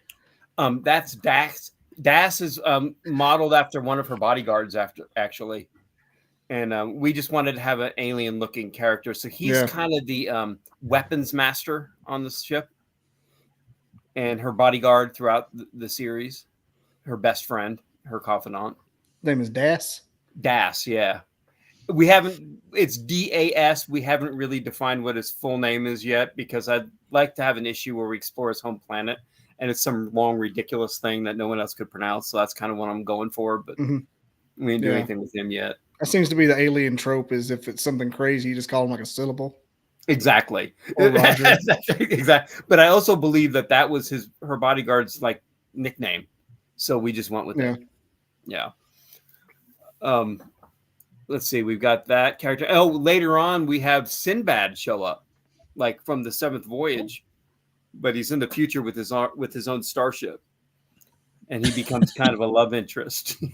I'm telling you, the book's nuts. It's absolutely bonkers. It's sometimes I have to just walk away from it for a few minutes and go, "What am I writing?" and then go back in and start over again. Like a fever dream. Sometimes, but you want to take it to the story where it's kind of fun. We did do I was just thinking another supernatural book was I took Bender and we put a superhero in a special issue of my publisher created a character called 10th Muse. And if for your listeners, 10th Muse was the 10th best selling comic by Image in the 90s. And she's basically one of, the Greek god muses. And she's on Earth protecting things. But in the comic series right now called Bold and Brave, she has an amulet that allows her to travel through time when the timeline gets broken. And he said, "How would you like to try something with superheroes and Bender?" I'm like, "Yeah, I'll do that." So I have her become one of the, stuck in the past and dealing with the Benders. The interesting thing about it was I really leaned into the supernatural stuff on there. So the paranormal stuff becomes a lot more realistic for her, like a superhero fighting ghosts and things like that she couldn't because she's trying to get out of that basement. And so I did explore that a little bit. That's not a comfortable genre for me to write in because I like it to be a little more grounded. But because I knew the Bender story so well, I was able to parallel a lot of it and still make it make sense. So kind of like the rules before you can break them kind of thing. Yeah, exactly. Yeah. And I think that's what Turtle Dove does best, right? Mm-hmm. He knows the history. Those are the best. Yeah. Like a fat, juicy Tarantino movie. Just screw up my history, please. Exactly. Kill the Mansons. Pardon me. What was it, Bobby? You were talking about time travelers. They've went to try and go back and kill Hitler, but there's a army protecting them and they can't do it. I can't remember It is called Wiki History. It's a short story, and it's basically a forum for a time traveling company organization about how, hey, just got my time traveling license, went and killed Hitler. And the next entry is like, for 5 minutes later, 1941, just corrected so-and-so _ 420's attempt to kill Hitler again. For the love of God, stop killing Hitler. It is amazing. I've got it. It's right here on my tab because I'll read it. So it is funny. But I'll just read the first entry. Reporting my first temporal excursion since joining AITT. Have just returned from 1936 Berlin, having taken the place of one Leni Riefenstahl's cameraman and assassinated Adolf Hitler during the opening Olympic Games. Live, let a free world rejoice. The next one. Silver Fox 36. Back from 1936 Berlin, incapacitated freedom fighter 69 before he could pull his little stunt. It just goes. It starts quoting like chapters and verses of the laws and of the time travels. It's one of those things you got to read a bunch of them. Right. And like the one called "They're Made of Meat" about aliens talking about how humans are powerful, but they're made of meat as well. They're talking meat. They're seeing meat. They can talk. They're meat. They're just meat. They're made of meat. The whole thing. It's I got a warped mind. Those kind of things amuse me. Well, so Michael, did you ever imagine growing up you'd be writing comic books, especially like this? Oh, well, like this, maybe not, but I mean, you could probably see behind me. This is just, I'm in my comic room. When my wife and I bought this house, she wanted to make sure that I had a room for my comics. And on the other side of the wall are 3 lateral files. Each of them holds something close to 3,000 books or so, 4,000 books maybe. And then I've got a closet full of them. Second closet full. Behind me is hardcovers, and then I've got a shelf downstairs that's full of hardcover. 2 shelves downstairs full of hardcovers too. My wife is an English teacher at a local high school, and so between the 2 of us, we had so many books that when movers came and moved us to our house, they charged us an extra few $1,000s because we wore those boys out carrying these books up and down the second stories. Yeah, I've been buying comic books since Star Wars came out when I was in 4th grade. My dad brought #1 home from Marvel, and I was hooked. But even before that, I had read, like Warlock from Marvel. I didn't know what the hell I was reading. I was 2nd grade or 3rd grade, and here he was floating in space, fighting these glowing eyes. I'm like, what is happening? This is cool. But how is he breathing in space, and why is he wearing a loincloth? That's beside the point, right? And I started to get hooked on comics early age. And so now I make the weekly pilgrimage to the comic store. Every Wednesday, I'm one of the few first in line to get my fix and still buy quite a few titles. Still buying Star Wars. I have every one published. Is there any new is there any comic books that still come out new that you get every week? Oh, in your yeah. little box in your box. Yep, always. I've been a Spider-Man fan since the beginning, so I'll buy Spider-Man books. Oddly enough, and I know her movie didn't do well, but I like Captain Marvel. But when I was a kid, it was Ms. Marvel, and her first appearance came out the same year I was born. So I guess I got kind of addicted to her comics early on because she was like no other woman you'd ever seen. Of course, she used to fly around in a bathing suit with a sash, so it was a little bit different. I buy Captain Marvel, Batman. Ever since Michael Keaton played, I've been buying Batman books. But I like more the independent style books. So I buy a lot of mini series that are more horror based, science fiction stuff, anything by the publishers so I can get away from superhero stuff. I will say that Marvel's doing, though, an alien books based on the movies, and they've been great. They've been a lot of fun to read. I've not been big into things like Superman or Captain America or anything like that. That never interested me. X-Men did for a long time. I've kind of waned on them a little bit. As I'm getting older, I'm starting to wonder, what the hell am I going to do with all these books? My son is a chemist. He's like, I don't want any of that. My wife and I were actually talking about that earlier. It's like, what are we going to do with all this stuff? Because I've got statues and action figures all over this room, and I don't know. But yeah, I buy probably about 20 books a month, maybe more. There's a public library going to open up a new wing when you kick it. Maybe the Frizell comic room. Frizell comic room. Yeah, I'd hate that, but yeah, you're probably right. I don't even know what I'd do with it all. Well, I started doing digital, even though I still prefer the feel. It's just the loyalist thing, but I started doing digital because the wife was like, yeah, the closet's full. What are you going to do? Because I had all the Transformer stuff. That was my big thing when I was a kid. That was, and so I had everything, and still do. But and now that the new Transformer, I've went back to buying the new Transformers now that it's under Kirkman. Oh gosh. Kirkman, yeah, because everything he touches is gold. So I was like, all right, well, I'm back in on the. Yeah, I never got in on the whole Walking Dead comic until it was way too late to buy #1. Oh, yeah. I didn't want to take out a mortgage. No, I got 3 compendiums. But I don't have the first one. Yeah. I mean, crazy stuff. Yeah, I'm just looking around this room thinking, man, I don't even know if I want to move again. Better invest. Yeah. Let your kids do it. Yeah. Well, I mean, you can pay for your great grandkids' college with it. So maybe. I never bought for speculation. In the 90s, speculation was kind of rampant. That never really interested me that much. I just bought what I liked and just kept them. I've got full runs of X-Men going all the way back to when Byrne was doing it. I've got, I probably got Fantastic Four all the way back to when John Byrne was doing it too. X-Men stuff, Spider-Man. I've got so much Spider-Man that I think it would take up one of these full cabinets. Just amazing. Spider-Man was like, I was so addicted to that. I think I started with issue 100 or something. So I've got them all since then, and they're almost to 1,000 now. Yeah. It's insane. It is. And I mean, well, it's addictive too. $1,700 for this comic. Holy Jesus. Yeah. Walking Dead 1. Yeah. Crazy, isn't it? Yeah. And that's low because it was a lot higher than that at one point. But now that the show's kind of waned a little bit. I love the comics. It's so good. Yeah. Shane's story is so different. Yeah. It really Yes. It didn't last very long in the book.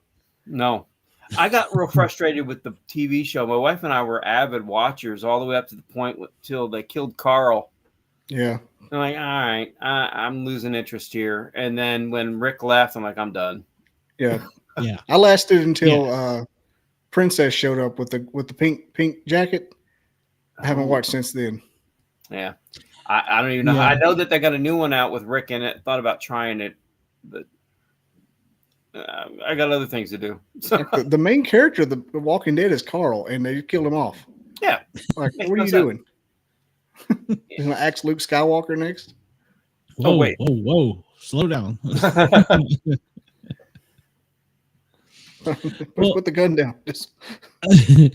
Mike, I'm glad that you dropped in. I'm sorry you couldn't get in the studio earlier. It's okay. Who knows? I mean, that's why I messaged you. I figured you'd send me another link. We'd figure it out. Yeah. It's we're just having fun here, just BSing.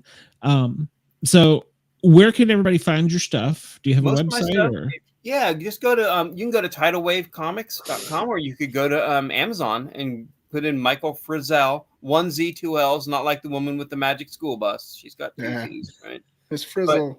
Yeah, right. And you go there, you'll see all the comics that I've written, and most of them are still in print. Bender will be coming soon. My brother promises me he'll fire it up and start working again. And now that it's out of print and I keep talking about it, he's going to be like, okay, we better jump on it before somebody tries to beat us to the punch again. So anyway, Michael Frizell at Amazon, or you can go to Tidal Wave Comics. Okay. Well, I'm glad you came in. I'll keep up with you, and because when Bender comes out, I'd like to have you back on. We can go over that again. Absolutely. Sounds good. It sounds fascinating. Fun. Yeah. Thanks for dropping in. Have a great night. Have a good night, guys. You're welcome. Yeah. Thank you. All right. Bye-bye. Now I got to find a button. There we go. So, yeah, I'm really impressed with some of that. I mean, that's crazy. And he's got like a 5-star rating on Rating Professor, so he's a good person. Of course he is. We wouldn't have him in if he wasn't. That's questionable. I do have you. People see floating horses and dead fish. Why'd you bring me into it? Yeah.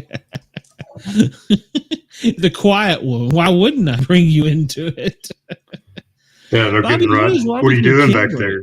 It keeps freezing up. Like when you go to another tab, like I'll know when you're surfing. Yeah, when you go to surf, I'll know when you go to another tab because it freezes right where you are. And then when you come back to the screen, you unfreeze. It's like every time you switch to a new tab or something, I notice it. Oh, daggum. You probably zoomed in on Stormy Daniels. That's what I was like. He's got to freeze the screen so you can watch this. Am I frozen now? Daniels stuff. Yeah, you're frozen now. Am I frozen now? You're froze now. Now you're not froze. I don't know. Streamlabs is I just noticed it. It was weird. It was like when you would, I'd see you go down the rabbit hole, you would freeze up and say, okay, I was like, he must be in another browser or something. So that's weird. It's never happened before. I'm always in another browser. Tonight I could tell. So tonight I could tell for sure. Like when you were reading something, you were froze, but I mean the audio was never bad or anything. As soon as you came right back to it, unfroze. So gremlins. They're rampant. Yeah, I enjoyed that interview. I wish we kind of I know here I read the stuff and was thinking about everything, and he opens a Stormy Daniels, and I'm like, oh, the one thing you didn't read. I went down the hole. I was like, oh, wait a minute. It's a good hole to go down. Where's the other guest? I don't know. I resent her the link just in case. The one guy, John Holland, he had messaged me and said he had caught COVID or some kind of bug. So the creative team, the girl was going to come on. And I messaged her again on Facebook to make sure she had the link because I just chatted with her earlier. Okay, she says she's in the studio, but I don't see her, which is really odd. That's where Streamlabs is messing up. Yeah, I'm beginning to wonder. Because you've never froze up like that. And yeah, tonight's really weird. Yeah, you've never really froze up or done anything like that. Let me send it back to her. Make sure she's opens it in Chrome or something, but I was getting ready to bounce out as soon as she came on. I didn't want to leave you hanging. No, you're cool. You're cool. I got Warren and I don't know. It's just so weird. It does that. All right. I'm gonna go. I got a physical in the morning. I probably won't get much caffeine until about 10, so I need to get all the sleep I can. Yeah, no kidding. I don't know that I can handle that. We'll see if she can get it worked out. If not, we'll reschedule her. I'll keep Warren if he wants to stay with me. Yep. But oh, absolutely. Hey, young Colin, come call in. Well, let's see if we can get the Shay on here first. But yeah, I enjoy doing these shows with the comic books because you never know what you're going to get. Like I would have never, when you said Stormy Daniels, I was like, "Ooh, done, shiny." Well, I mean, I was just a country kid, so comic books was never my thing. But I mean, you're from a different generation too, so it's kind of, I mean, from what I've read on them, they were like pretty ahead of their time, especially for that period, right? Yeah. As far as sci-fi wise. Yeah, let's see who we have here. Travis, can he see guys. us? Can he hear us? Yeah. I don't know. Something weird tonight. The other guest, he was not able to get in. I had to resend him the link like 2 or 3 times. And then my other co-host, Bobby, it was coming in and going out with him. So I don't know. We'll blame it on the Russians. So those dirty Russians. Got to blame it on somebody. So how are you, Travis? Tell us a little bit about yourself. Me and Warren here are just kind of keeping the ship going. Oh, and Shay just joined here, so you won't be okay. alone. There. Yeah, I was wondering I can't hear where she was. anything. Check your audio settings. Let me text her real quick. Hang on, just. Okay, all right. Yeah, that's fine. Yeah, tonight has just been a really weird night. So. We see you. We hear you. Say something. I don't know. Something. Can Awesome. you hear us? We're good. Yep. All right, you're good. All right. Well, yeah, I was telling Travis and earlier. I don't know if you saw any of it, but my other co-host Bobby, screen was freezing up, and the other guest had trouble getting in the studio to send the link. It's the same link. I just had to send it 2 or 3 times. So I don't know. It's never done this before, so I apologize. Hey man, that's no problem at all, man. It's just it's probably because of us. We're And now things are freezing. Oh, there we go. Are you I two don't deny close proximity wise, or? In the other yeah, room. we yeah. Oh, I was gonna say Yeah. I'm in Nebraska. She's in Montana. Okay, all right, cool. All right, yeah. All right, well, very good. She's So about 10 tell us a feet little that bit. way. Well, you heard about the benders in the other comic book in front of you. You might be careful; she might come hit you in the head with a hammer. So. Oh, okay. Well, geez, don't want Well, that. as long as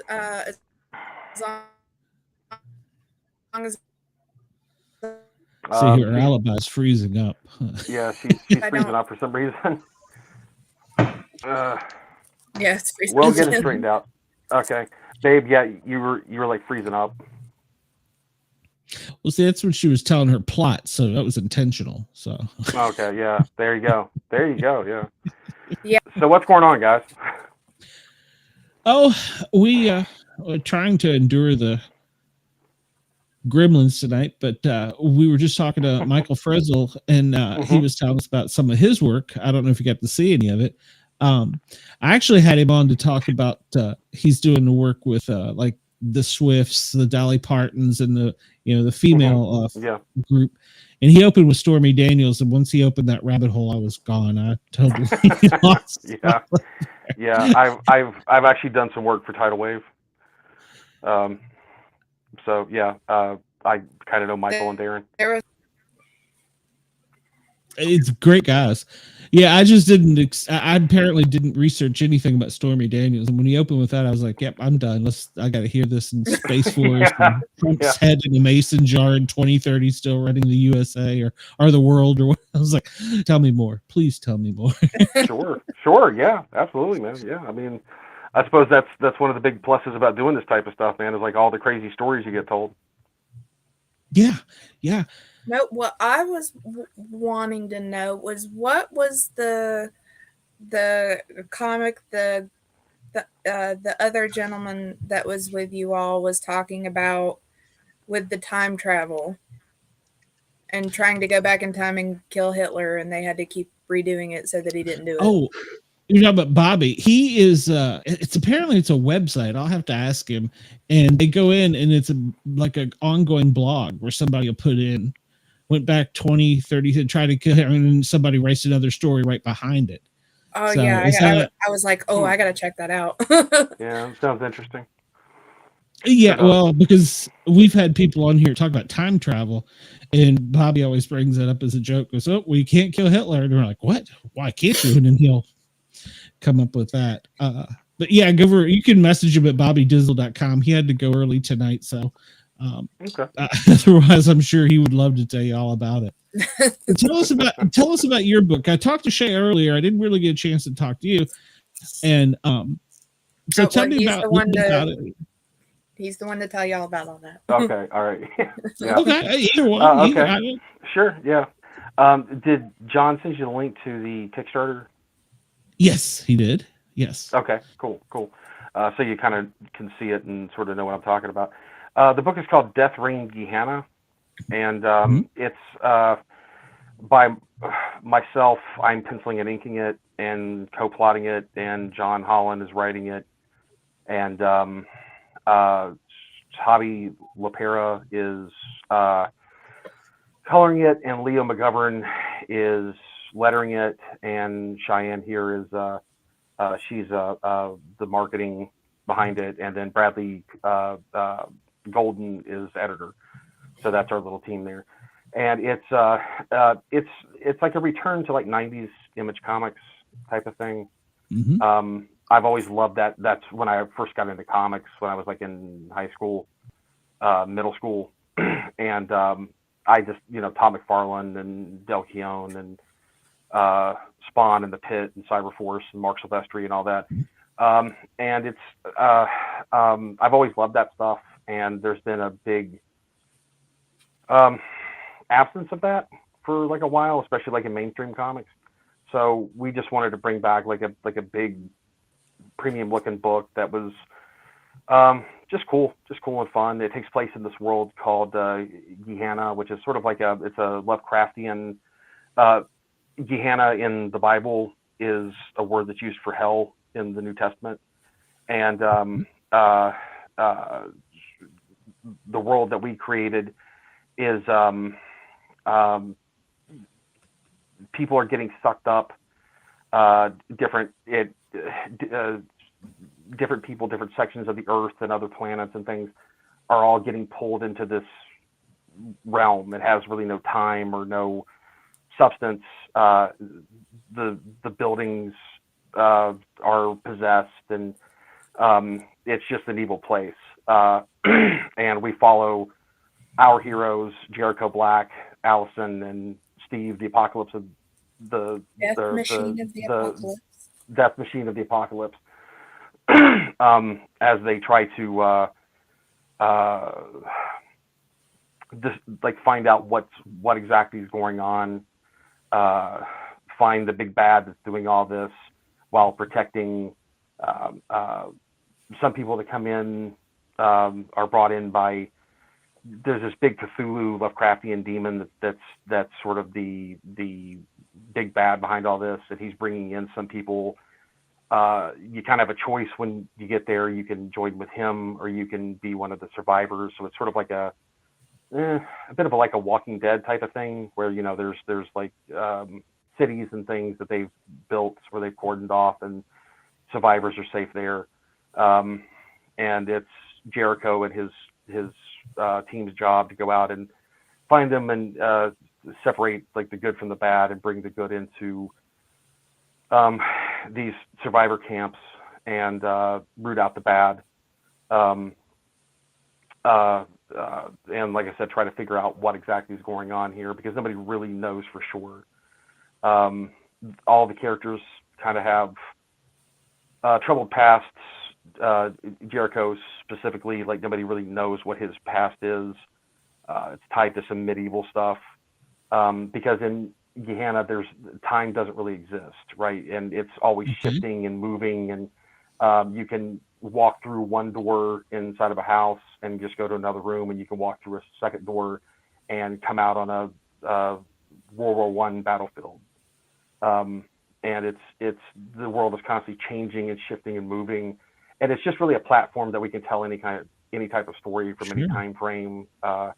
It's just like a vehicle to kind of just get crazy with this. We're kind of looking at Grant Morrison and Sandman, Neil Gaiman for that type of crazy story stuff, where we can just throw anything in there and just create a fun book, just a fun, entertaining book, hopefully with some really good art, and just something you can read and just kind of forget about your problems for a little while and just enjoy it. I think that's what a lot of it's about. So you do the art, you don't do the writing, you do the drawing. Did I hear that right?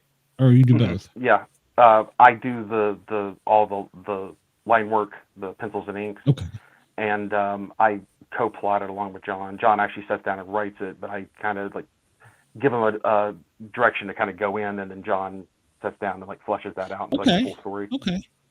Now, are you old school pen and paper, or are you doing the digital thing now? I do both. I do a lot of my work digitally. For this, people tend to like my pencils, so we decided to do like a unwrapped edition, like kind of like how DC does, with it just showing like the pencils alone, with like all the word balloons and things. So that's an option on the Kickstarter. So I'm penciling all of this traditionally on paper, and then I ink it digitally.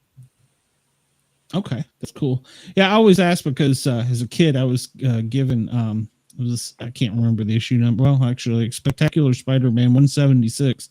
I was given the page art for it, and I had it framed as a kid. Yeah, and it's still somewhere in my house here. Obviously, once you get older, your kids seem to rule your life, so I don't have it hanging up anymore. But for sure, so that's I always ask because I loved that. I didn't know that was a thing until somebody gave that to me, and I was like, I was on a quest, and so I found a few more, but. A lot of times now nobody does that, so the digital take is taken over. It's more forgiving, but and it's also, if you can get into a good workflow, there's especially when you get into inking, penciling is a little easier on paper because, you know, you can erase it and stuff when you get into inking. When you're on paper, when you throw a bad line, you just threw a bad line, and you can get halfway, you know, done with like a piece and then screw up something, and you try to salvage it, and sometimes you can't. You just got to rip it up and start all over again. Digital, that's just not an issue. And it's I've had assignments. I was doing a book with Bo Smith. I don't know if you know who he is. Winona Earp. Okay. Him and Tim Razan from the show plays Doc Holliday, and it's a book called Agents of Danger. Yes, Apocalypse, Agents of Danger. It's like an old school 50s like fun like a team story. And kind of like an Archie. Is it? Yeah, sort of like the A-Team, but like in the 50s, right? Okay. I did all of that like digitally, and there was pages that is like, oh, this looks too dark, and like, you know, this is like a wintry scene, and you went into too dark with it. And if I would have had to have like fixed that traditionally, that would have been a nightmare. But I fixed it in like 15 minutes digitally, so it's, you know, it's a big time saver, and it's very forgiving. It's very, very forgiving. And there's just things in digital you just really can't do traditionally, like the lasso tools and things, and you can move stuff around and resize things, and you can kind of do it traditionally, but not really. Yeah, well, I think it's a different type of creativity, I guess, in its own sense too. So, but I think I'm like you. I kind of like the old school wing, but look at my age. So, so you told me at the beginning of this you'd already done some stuff for Tidal Wave in the past, or? Yeah, I did some covers, and their female force line. I did the pencils and half the inks on the AOC female force book. Okay, cool. Yeah, and I've also done work for IDW and Action Lab Entertainment. And that was my next question. Yeah, what I've from talking to people, you hear that, I don't want to use the word bounce, but they move around. It's contract, and we've learned so much after COVID too now. So, sure, yeah. Well, I mean, you know, being like a freelance artist, you just got to go where the work is. So that's, you know, you work here for a little bit, then that job runs out, then you go find another job over here, and then that one, then over there, and then that one. So that's just the life of the artist.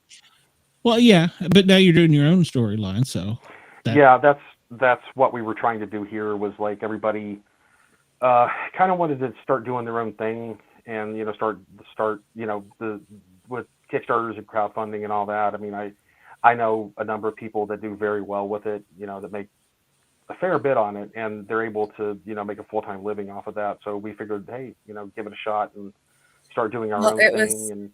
It was very much too about finding the right group of people, because, you know, I think a lot of us were like, you know, this is what we want to do, and this is what we've been wanting to do, and there are all these other people wanting to do that too, but finally coming together and finding the right group of people of like, well, you bring this and you bring this and you bring this, so then we're all of our bases were covered. That was a very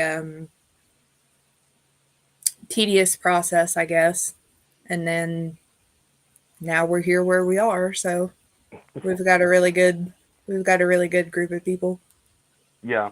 That's an important thing, is finding the right group of people they all make sure that they sync well and get along and whatnot. Yes. Well, I was telling, I'm sorry if I didn't tell you or did tell you this earlier. I thought I was telling you, we in the podcast here, we've grown so quickly, fast, that we weren't expecting it.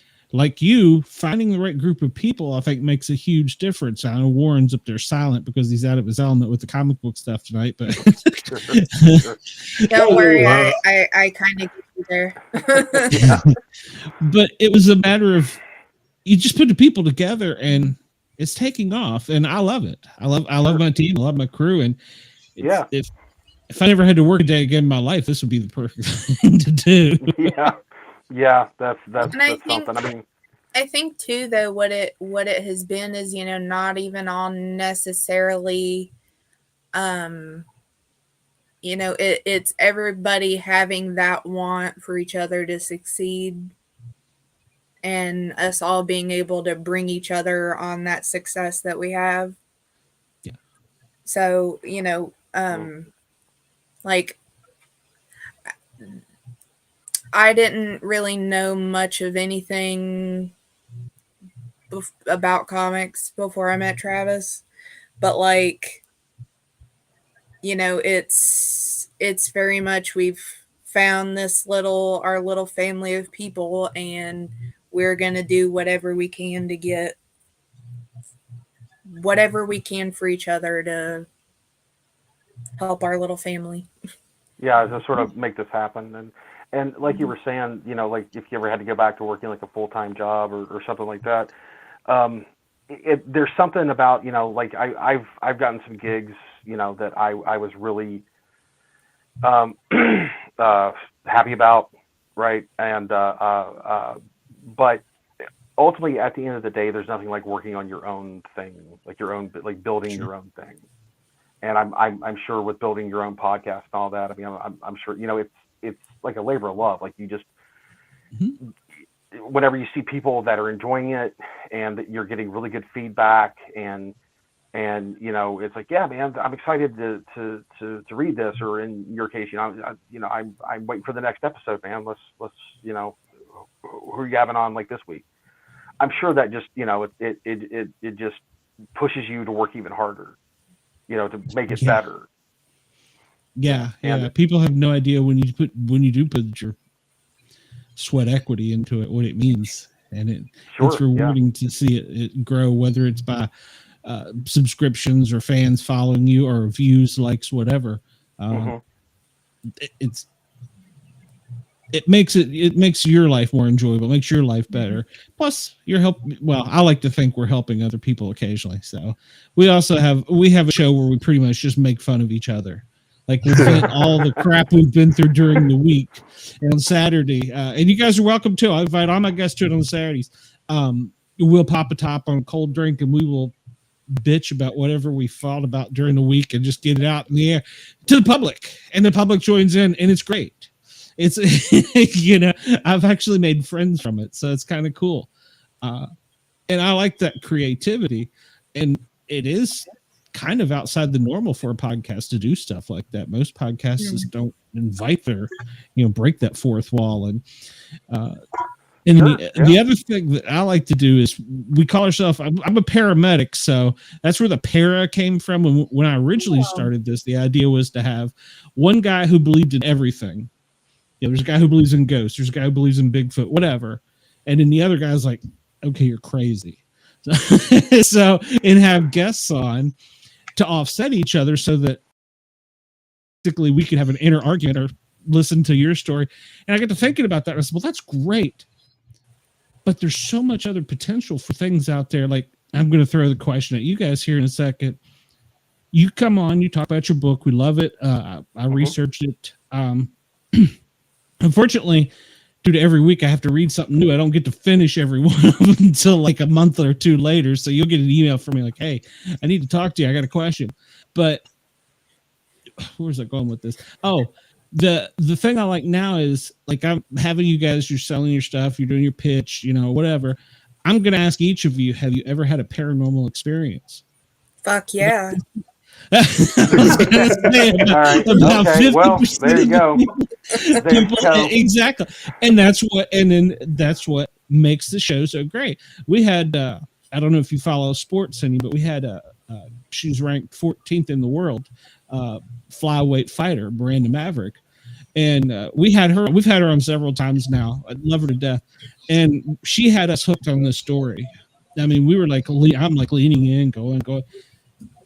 She jerked her chain. Well, she didn't. It was her dad when she was a kid outside their tent, scaring the crap out. But the way she told the story, And she said later on, she goes, ESPN don't ask me about this crap. I'm like, you're not on ESPN. I don't ask you to come on. Doesn't give a shit. Exactly.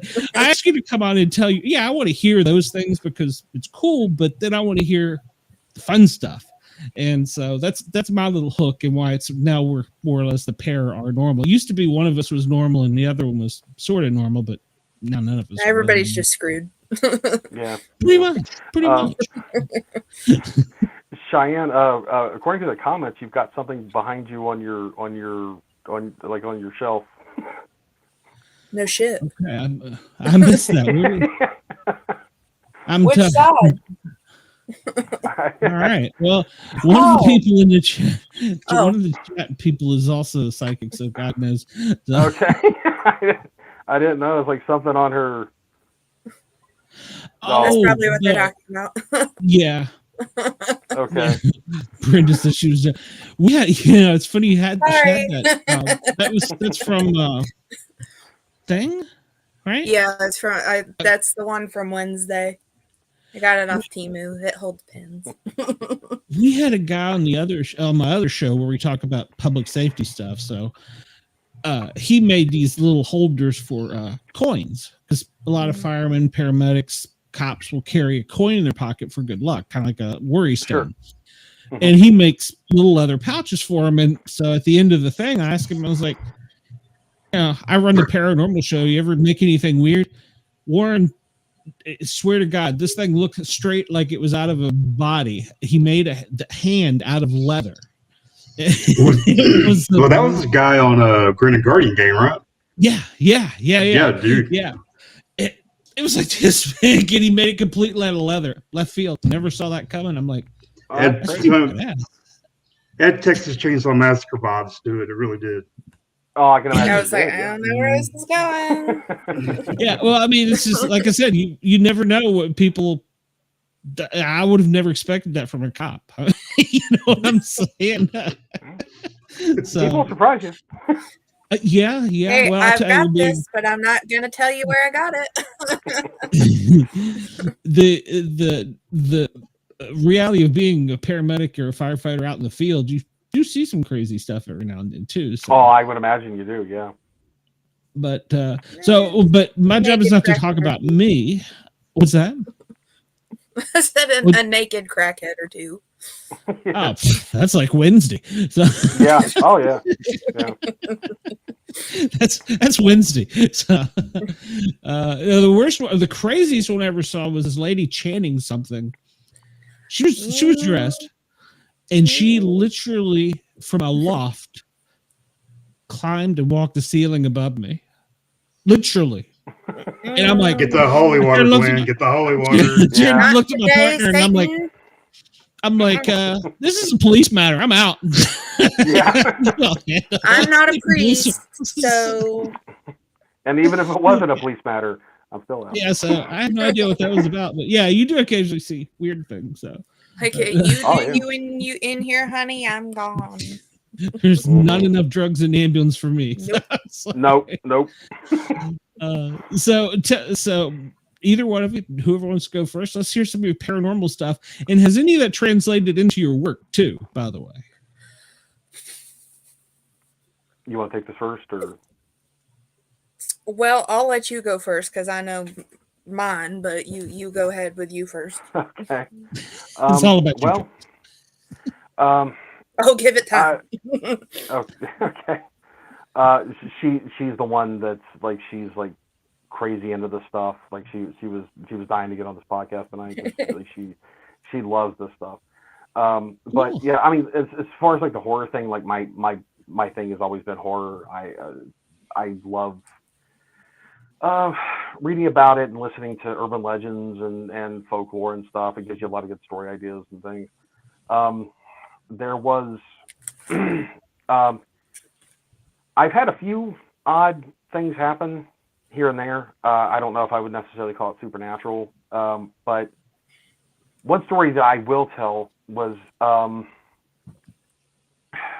it didn't happen to me. It happened to, I heard it ever since I was a kid, from my grandmother. On her farm, there was a there was like this field that they used to call the Flats, and it actually had some like native burial mounds there. And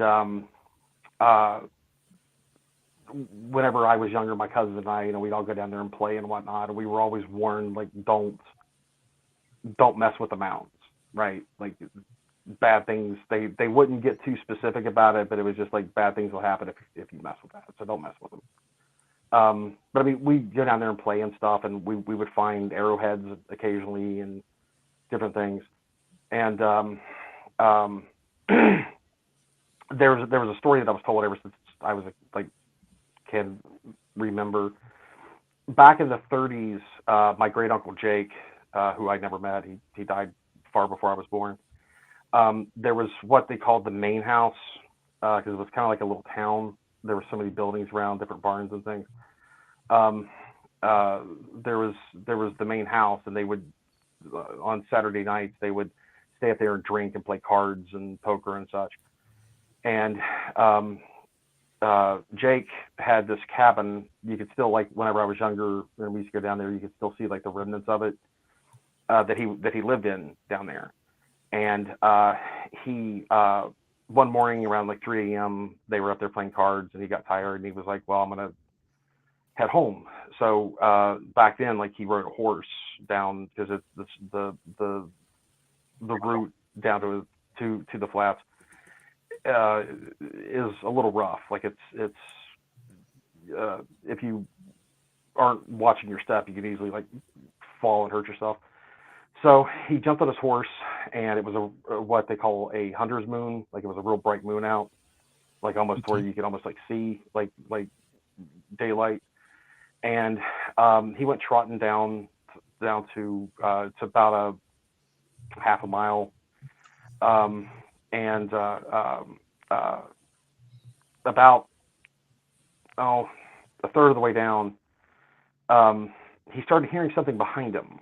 Like, it was something that was like he could hear leaves crunching and twigs breaking and things, and he would stop, and whenever he would stop, whatever was behind him would stop, and he would pick back up and start riding, and it would start following him, and he could hear it picking up its pace, and he could hear it breathing. So it went from being to a trot to like full gallop. And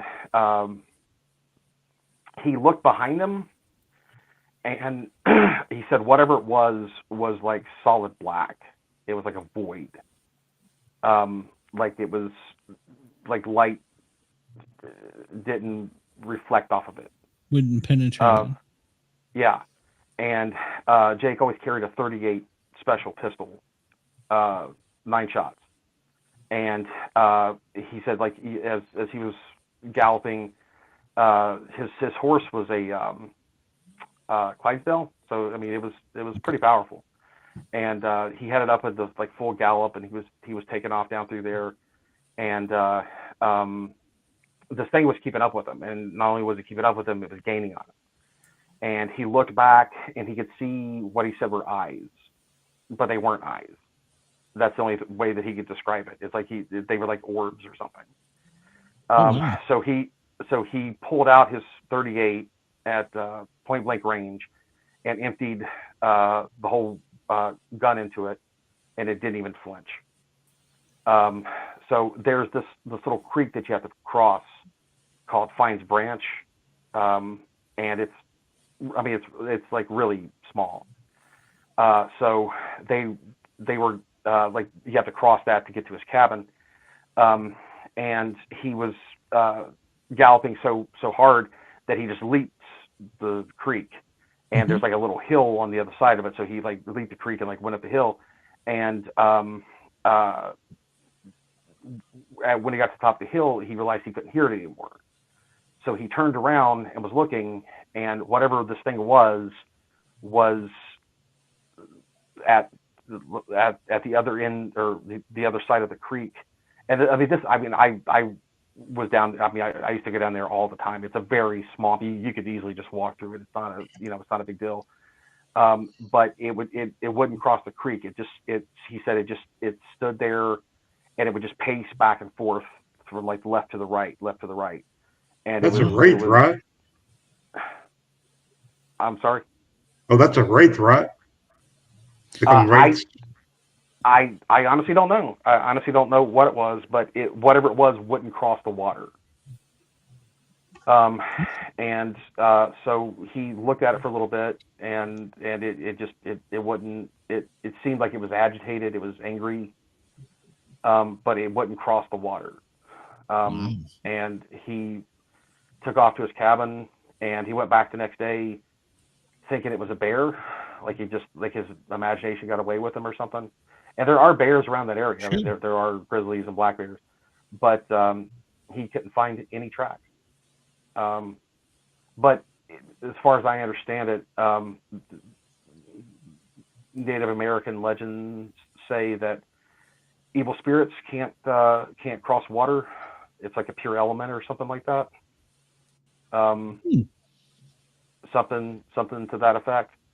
But yeah, I heard that story for ages, and I don't know how true it is, but like myself and my cousins and everybody, like growing up, like we always heard that story, and we always were told, like, don't be out there too late, and don't be around the Indian or like the Native American like burial grounds. Don't be around. The boogeyman will get you. Yeah.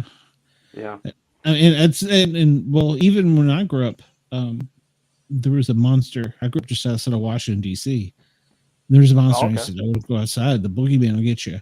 And it was called the Mount Vernon Monster. We always thought as kids. As we got older, found out that it was a Bigfoot. I mean, there was some truth to the local, don't go out, the boogeyman will get you thing. And so, I mean, I think that's what, besides for the fact that I'm a comic book geek and nerd and stuff like that, I think that's what kind of got me into all the paranormal stuff, was growing up and having a story like that, and then actually experiencing it, thinking later on, as I got a little bit older, I'm like, there's nothing to this story, Whoa, holy crap, there's really a monster in the woods. Well, that's crazy, yeah. See, for me, it would be like piss my pants, freak out, and then, holy shit, it's real. Just pretty much. There was three of us. Yeah, there was three of us, and we actually saw it. One of us froze. I ran like the little bitch. I'm not going to deny it. I mean, it happened. There's witnesses. And then my other friend totally, my other friend totally like had a space moment. Like, he's like, what happened? What is this? What's going on? So three of us, same place, same time, three different Just reactions. Push that one. He can be the sacrifice. You. Yeah, push the fat one. Push him. That's There's right. more of him to eat. Leave him. It's fine.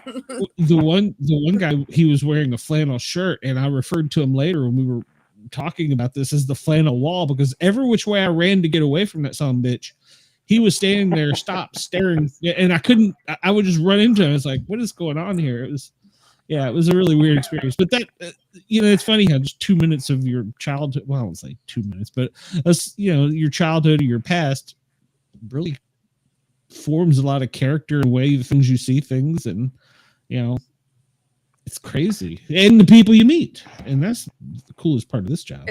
It's funny for me, because for me, where like down from where I'm from is closer to Point Pleasant. So refresh me again. What state is this? I'm sorry. West Virginia. Okay. So all of my cryptid paranormal stuff started with Mothman. Mm-hmm. And whenever I was growing up, our neighbor was like, "Hey, come here, I got a really cool book for you. I think you'll really like." And he gives me a copy of the Mothman Prophecies and Behind the Red Eyes, that was done by Jeff Wamsley, who we later got to meet. Oh, nice. And it was all like the original interviews with all the people who claimed to have the sightings or the interactions or anything like that. So we went down there to the TNT area. Yeah. And it's creepy as fuck. Yeah. Now, that's one thing I will say as far as like paranormal things go, is Point Pleasant, West Virginia. Man, that is a creepy ass town, and it's I like don't know you why. stay on this half of town, you're good. You go to this half of town, Wrong side of the tracks. Yeah, it's just there's an aura around the town of just. I think we were standing because we'll go stop at random cemeteries and just see what. It's like, oh, cool! This was the oldest shit. Yeah, I'm the dude that likes to go walk around in cemeteries to see like how old, like the. Yep. So we're hanging out at a cemetery beside an auto zone. Yeah, that's actually true. Yeah, there is. There's. And we were just like, I don't know what it is, but it is particularly unsettling here today. And we were just like, fuck it, we're gonna go find where the TNT area is.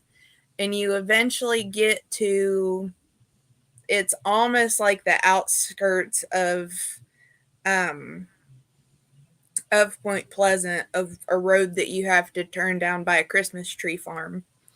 And it pissed me off because growing up, we would go to that Christmas tree farm to get Christmas trees. And I'm like, and this shit was right behind the Christmas tree farm. And I didn't fucking know it.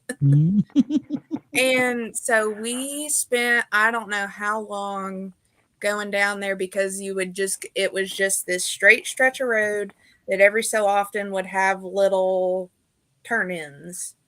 But you had to find just the right one and hop over the guardrail to just go out the path. And there were the 3 bunkers. And when we had originally first started going down there, I think in like 2013, we had went to one of the little shops down on like the main street, and they were like showing us pictures that they had taken down there. And it was creepy as. And then that town. I'm sorry. Go ahead. Well, the farther you go out, like the second one, I think that was the one that was less grown up, but you couldn't open the door to it, because the first one, the door was open. You could go inside that bunker and walk around. Second one, you couldn't open the door. And then the third one was so overgrown and you couldn't open the door, and you're just like, I don't think I'd want to. I'm good. And then this ass goes off down the path, but like, I'm just gonna see what's going out here. And I'm just like, well, stay where I can see you, because I don't know what the fuck is out here. And no, he just keeps going. And I'm like, I where are you going? I can't see you. And just, no, just don't answer me. That's fine. That's what I've done. Thanks. Yeah, that's what I did. Yeah. And you would have got the same boot to the ass when he came back. I'd started messing with her and be like, now then I'm gonna start taking shoes off and throwing shit, and gonna get real ghetto real fast. You were raised right. Mama hit you with a flip flop. I'm clear on this. I'm clear on this. I'm fine. I don't care if it's the chapstick. I'm gonna just start throwing whatever the fuck I got. Have you not seen Return of the Living Dead? Like, that's how that starts. You're in a cemetery. Oh yeah. Return of the Living Dead is like one of my absolute favorite movies. Yeah. That's how it starts. Yeah, you don't go touching stupid shit. That town is like generally seriously creepy. I mean, it's like we kind of make it our business to go to creepy joints, and like we've been to haunted cemeteries and haunted houses and haunted asylums and all that. And there's just something about, you have to cross a bridge. It was the replacement bridge they built when the Silver Bridge fell in the 60s. Mm-hmm. And there's something about it every time we go over that bridge. Sometimes you feel it a lot, sometimes you feel it a little, but it's like this. Like you're going through a force field that's just of like. Yeah, it's just like whenever you cross on the other side of the bridge, it just feels like there's just like a weight on you or something. Like you can't really relax. You can't really. The town carries a weight to it. Yeah, it does. Now, and like when have either of you been told you're empaths by any chance? I kind of said no. she is. You're a hard read here, so. I don't. You know what an empath is? No. Somebody's more sensitive to the things. Or you, yeah, that's what I've heard. Yeah, but it's just bizarre, like, that whole place. I mean, yeah. Like we would just take random trips down there, and we went down. I don't even remember where we got the information to the place, but they have a farm museum down there. And that is a creepy joint, man. So it looks like maybe if it were, because it is but isn't a tourist town, so it would seem like maybe during the summer, if there were more people around, it would make sense. But it was weird because it was just us. But they have like these different little outbuildings. Like this was showing you like what the dentist office looked like back whenever the fuck it was. What they had actually done. This building of taxidermied animals. Yeah. Well, what they had actually done, they built this huge like brick taxidermy joint. And there was some kind of great white hunter from around there that went all around, like in the 1800s, like in the early 20th century, that had went around all over the world and shot a ton of different animals and had them all stuffed. And it was bring them back to Point Pleasant. Yeah. And so like That's weird. There's like two buildings, and you like walk in one, and it's got like it's really nice. It's carpeted. It looks like a high school or something. But there's like all these different guns. There's like there's probably 100 or 150 guns that are in all these display cases, from shotguns to rifles to pistols, of all these guns that this guy had and all he used to shoot all. And there's all kinds of exotic animals from all around the world. There's like a stuff there. 2-headed goat in some. Yeah, okay. Then that's like the nice place, right? And then behind that, there's like this old shack that looks like it's out of like Texas Chainsaw Massacre. And you like walk into it, and like here's just a bunch of like the guy that taxidermied all this stuff. In this creepy dentist chair. Yeah, it was like he. Fuck, man. it was like all the leftover stuff that he just had, and it's like. They were looking at it like, oh, look at how creative he was. Like, man, this is like some Norman Bates shit right here, man. Like, he would take parts of different animals. The way the whole place was set up was so weird, because like there was where you could go up and park, and they had a really big main building, which looked like, I think when we walked in, there were like 2 or 3 people in there, and then just they were gone.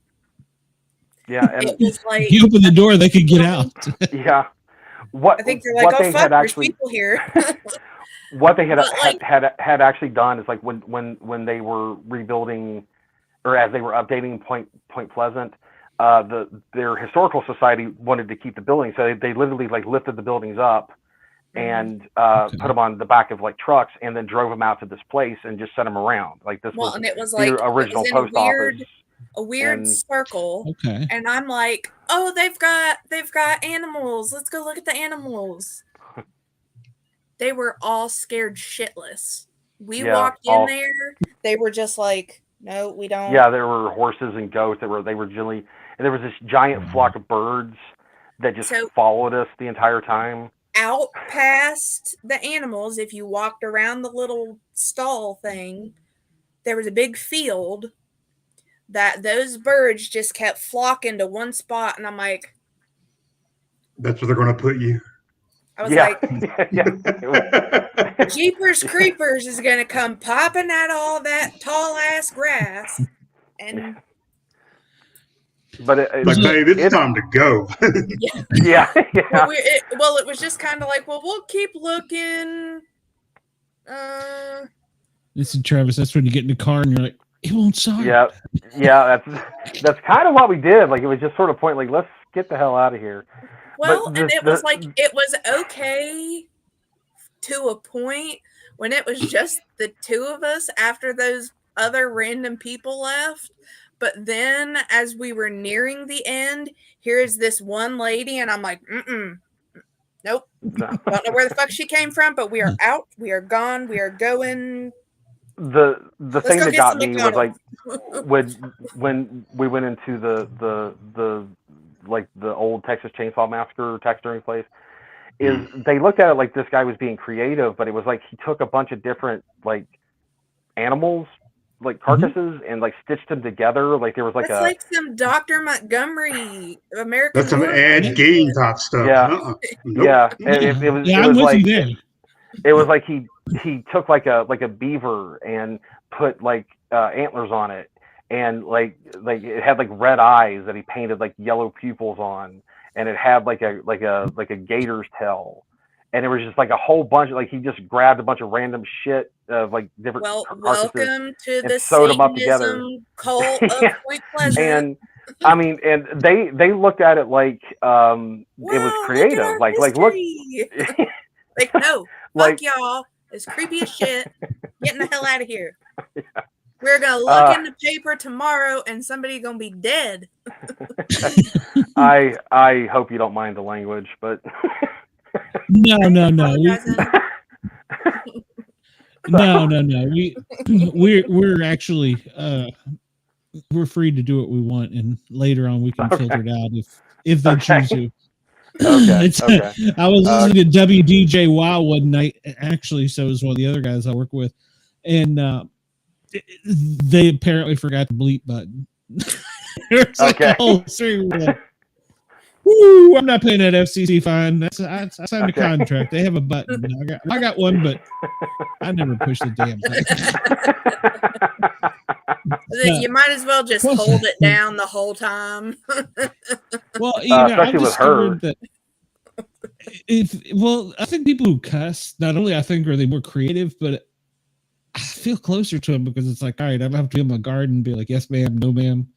Yeah, Warren, he's just weak, but you know, I think when you can just let loose and you're not having to, like, you can just talk like out of your head. You're not having to like filter the words before they come out of your mouth. It makes for a much more interesting conversation, and I feel closer to people that can do that as well. It's somebody like I said, outside the box here. He just wrote fuck, that's fuck, Brenda. Fuck, shit, damn it. Yeah. She was one of my former co-hosts. She drops in every now and then. I love to make fun of her. She's only got one leg, so she's my favorite cripple. So there you go. But I get them all out of there. Bobby gets, before you were here, Bobby was on. He gets the PETA people. I usually get the ADA people for making fun of Brenda, but she hops, she leans. I won't make any jokes. By all means, we encourage it. Brenda's got a great sense of humor. Right? I love her to death. She knows I don't mean any harm by it. But we fight like cats and dogs. One of our best episodes was me telling her to shut the fuck up, and she just used And that's just like we were married. Shut the fuck up. Yeah, that's a TikTok moment. She hates it, but it's a great TikTok video if you happen to see it on the show.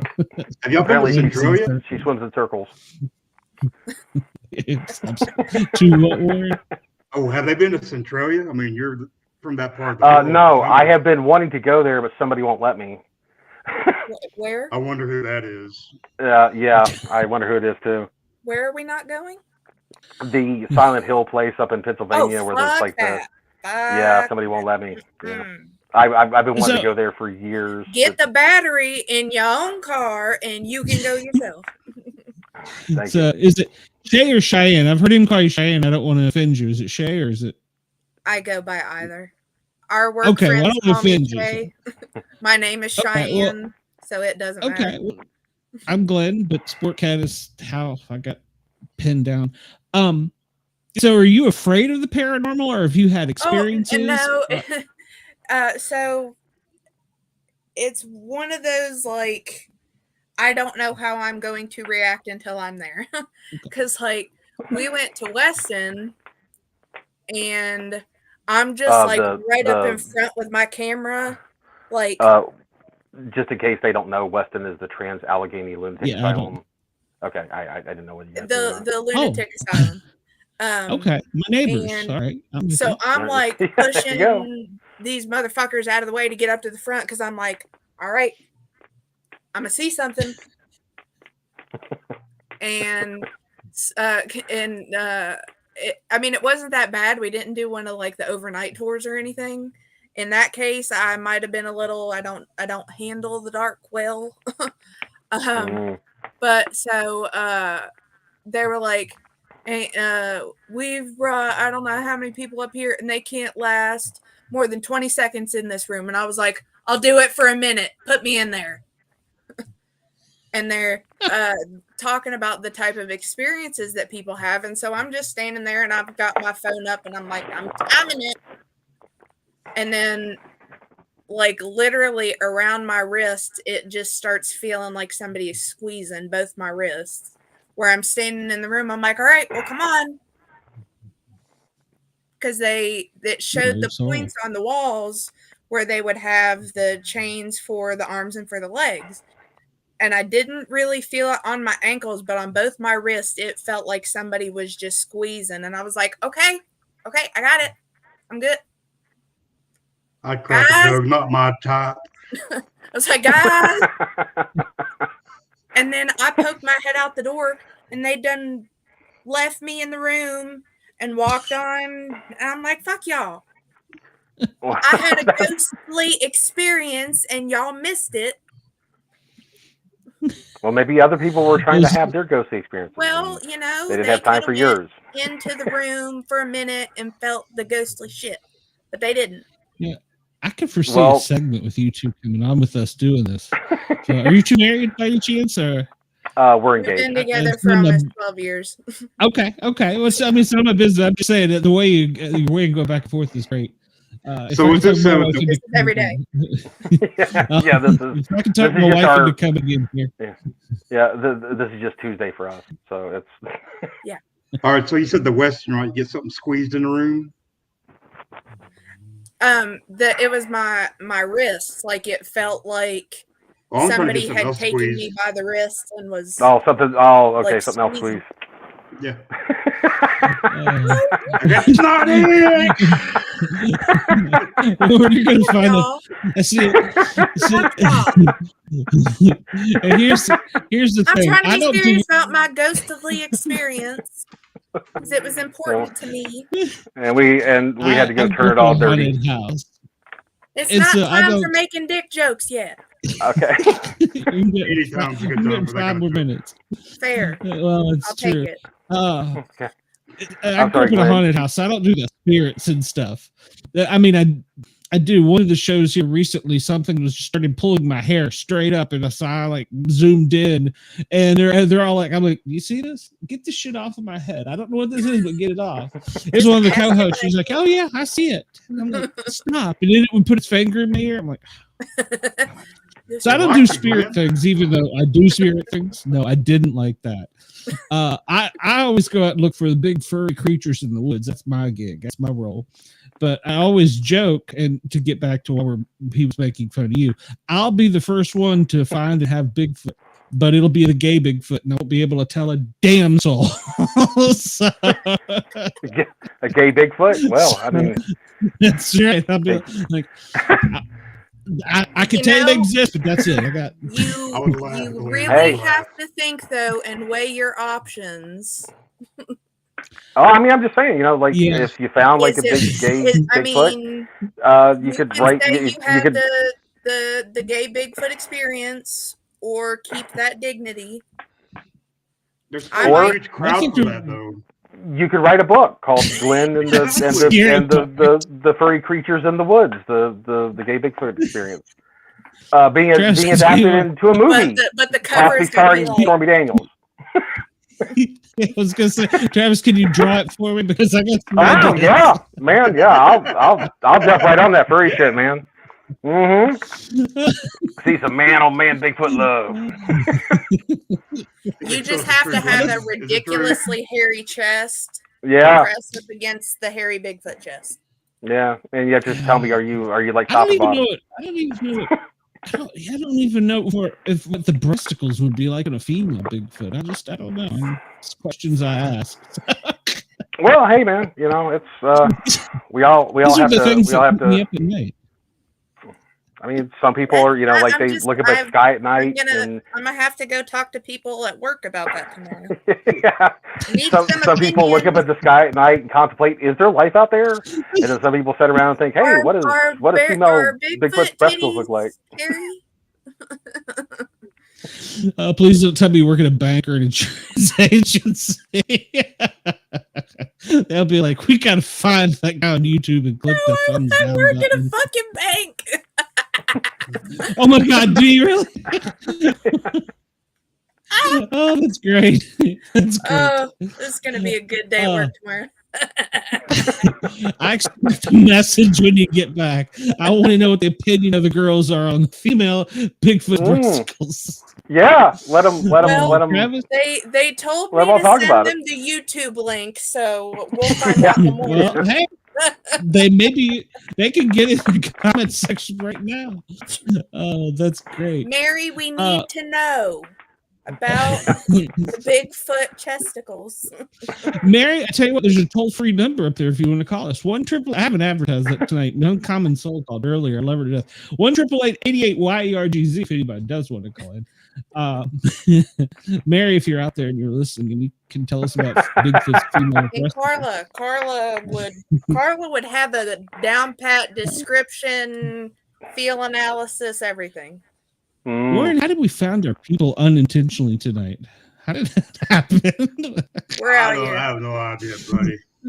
If you want fun, though, should totally go hang out. Yeah, you guys, what are you doing Saturday night? We have a great show called The Misfits where we get totally have an adult beverage and give each other shit. So fuck yeah. Yeah, we can do that. Well, you can have full of unopened wine coolers in the back seat of my car, so we're good. I was afraid where the end of the bag sentence went. That was I got a bag full of something. Shit. You'll have to be there to find out what it is. Pass. Hard pass. So Travis, come on.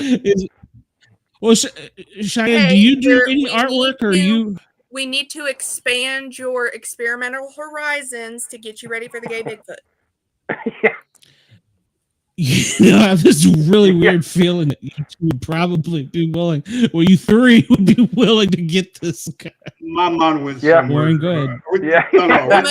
Well, I mean, man, you just can't go into like the whole gay Bigfoot thing cold, man. It's like you have to take steps, man. It's like a cumulative thing.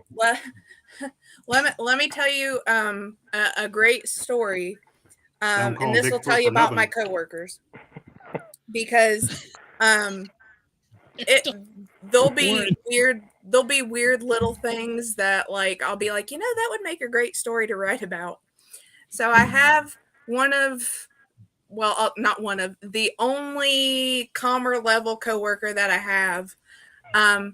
She goes, Diane, did you see this story about the restaurant that got their mascot stolen?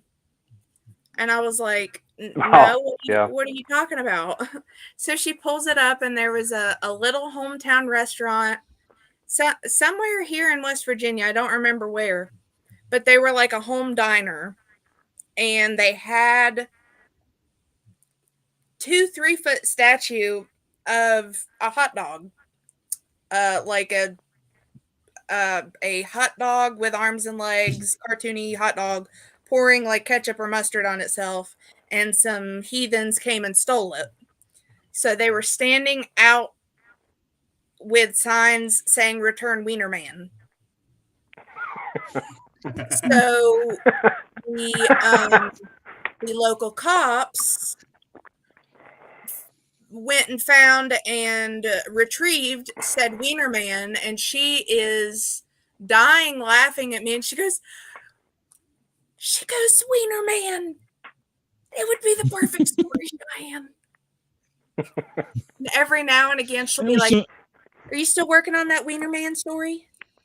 And I was like, Barb, if it was finished, I would tell you. Here's a good line for it. There were some good dicks on the beat. That's right. Yeah, man. They were good dicks out there beating the feet. Trying to track down that wiener. That's right. So Batman always gets his man. Or his wiener. That's right. That's right. One way or another. So I imagine that neither of you envisioned coming on tonight and talking about gay Bigfoot and Wiener Man. So anything possible? Nope. Can't say I did.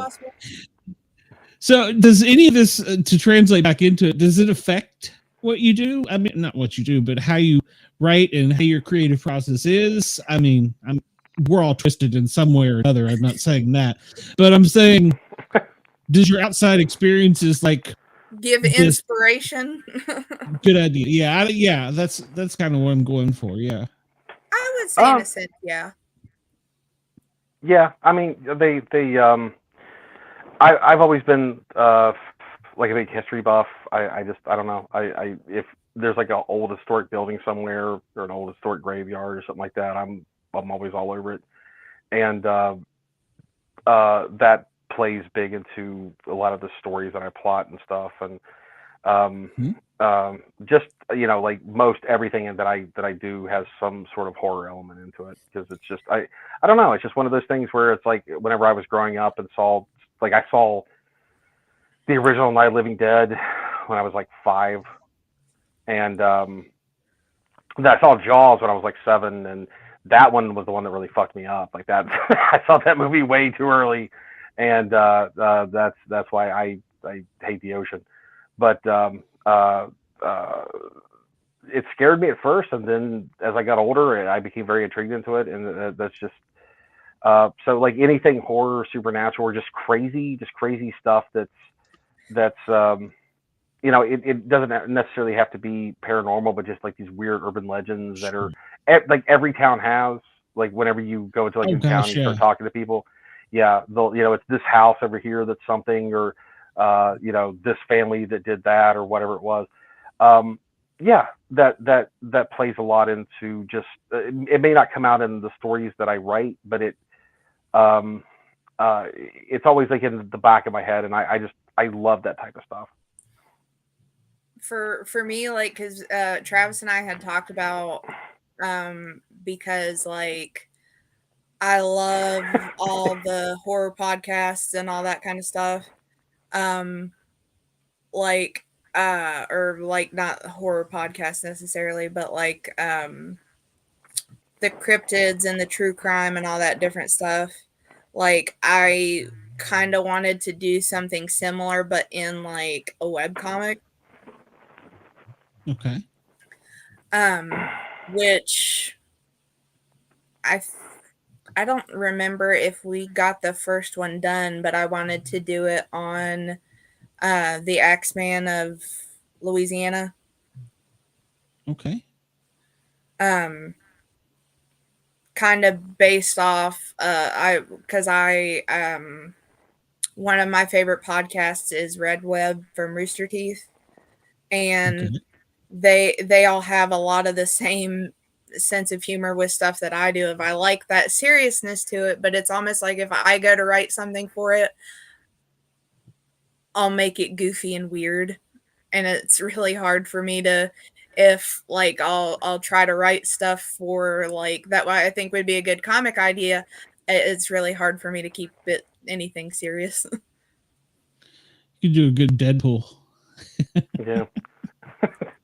Like where, you know, we were talking earlier about like you said you can never stick to writing like one thing. Like I've got so many stories started for so many different things. Like I've got the majority of a kid's book version of The Night Before Christmas written in the point of view of my hamster. I have one that is written about me and my best friend, who I think it was called Third Wheel, and it's about me and my best friend who move into a house with my asshole rabbit who just mooches off of us. Oh, and the asshole rabbit who mooches off of us is like an actual thing. Is right there. Yeah. Oh, I was going to say she named Travis in the book is what I was thinking you're going to tell me. Yeah, I'm the asshole rabbit that mooches. It's just an allegory. Yeah. Prospecting USA Hunting says now Travis can do something with Glenn and the gay Bigfoot on the back of a fire truck. Oh my. Yeah. But there's got to be like sexy firefighters hanging off the side. Is anybody else here getting all hot and bothered? Well. Okay. Hey, man, be truthful about it. I plead the fifth. Let your freak flag fly, man. I got a conversation to hang around with. I sleep with 14 guys a day when I'm on duty. Wait, go on. Yeah. See, well, you had me at Big Gayfoot or Big Gayfoot. That's it, Big Gayfoot. Yeah. I would Big Gayfoot. The life. Well, we can imagine if there was a Bigfoot and he didn't feel normal, he was gay. What kind of life would he have? Because he'd be shunned by the other bit. Well, you'd think he'd be shunned by the other Bigfoot. So it could be a story. Maybe you never know. Maybe he can find the innocent. Bigfoot, and I just thought of a mixture of Big Gay Al from South Park and Bigfoot. Oh my God. Yeah. I don't know. Maybe Bigfoot society is very accepting of alternative lifestyles. You never can tell. Love is love in the Bigfoot society. Yeah. Well, I guess I don't know. Yeah, I mean, they don't have a lot of entertainment up there. They don't have to find out. That's true. But you'll never know about it. Maybe they hook up with the deer and have raves and pierce each other's nipples and testicles. You never know, man. You never know. That's a good way to put it. You never know. Like, wow. Really? Yeah, I mean, you know. A fairy tale book. They all get matching lower back tattoos as well. That's right, man. There's a Sasquatch right now walking around somewhere in America with a tramp stamp and his nipples pierced. Looking for you, Glenn. Looking for you. That's right, man. He's coming for you. I'll be going out in the woods. And I tell my friends this when we go out. I've been out in Florida, Alabama, Tennessee. Yeah. He's gonna sashay right up and knock on that door. And you better answer it when it happens too, man. If I see a big sashay, there's already a problem. Oh my God, man! That's it's because man, I'll tell you, it's going to be fabulous. A really good gay Sasquatch story. I was feeling about 3 months. I'm going to get on Mothman's Drag Race. This guy is so fabulous that he's not called Sasquatch; he's Sassy Squatch. I'm feeling about 6 months. I'm gonna have a PDF show and go. I just want to know what you think before I publish this. Yeah. Funded in 2 minutes. That's right. I will bring you on. So that's exactly right. Yeah. Glenn and the Sassy Squatch. And hey, I need a sponsor. OnlyFans. There you go. Yeah. I will do my damnedest to get us an interview with RuPaul so he can read it to the children. Yeah, that's right. You just made the boss at the radio station a happy man. I'm sure we did, yes. Sure we did. No, you don't understand. He's in Florida. He never mind. I ain't gonna get going. Okay. This is kind of leaning into the politics a little bit. Yeah. Oh no, he would be happy about that. So, this is great. I've enjoyed this. I needed to laugh after the horrible day I've had. So thank you. Sure. But seriously, if you'd like to come on the Misfits Saturday night and you're bored, You don't mind Sassy people Squatchers. poking fun at you? Sassy Squatchers 2025. Yeah, that's right, man. Yeah, Sassy Squatchers. yeah. But yeah, man. Prospector USA there, we call him Wendell by his real name, and sometimes he's nice to us, other times he's kind of mean. So Okay, all right. and then Yeah. my girl is done run off and left me Uncommon Soul. She usually calls, or she did call in the show, but so she's always around. So, but yeah, Saturday night if you're bored, heck yeah, I'll send you the link. Come on in. More Sure, than merrier. I mean, I just saw that. I've heard they braided horsehair. that is actually true. Wait, they're touching your hair, Glenn. They're already there. Yeah. When last episode they touched your hair and brought it up. They're here. I will have We're a getting haircut him by Saturday. extensions. How was it, Glenn? So for now I'm picturing we get you like the Fabio hair riding behind Bigfoot on a lovely unicorn just off over the rainbow. I really hope that I haven't. Hey. I really hope that I haven't taped my campaign. Like, get off here and like everybody's like, that guy's an asshole. Yeah, I'd be like, do not ever go on his show again. So no, well, we never know which way the show's gonna. We have set out. This is what we're gonna do, and by the end of the show, we're over Shine or Squirrel. So we never know where we're gonna go. But we really do enjoy a lot of our guests. I've never had a guest kind of be a jerk to us, so I've had them not show up because they probably watched some episodes before and be like, no, I don't part of that. But I've never had anybody be, because we're just people after all. So, and we all got some kind of story. So Cheyenne, you've got several books written, but do you draw? Is Travis or you the drawer? No, I used to draw a long time ago, but I don't anymore. Work takes up so much of my time anymore that it's like my creative outlet is mostly in writing now. That's what that's where my passion is more. Gotcha.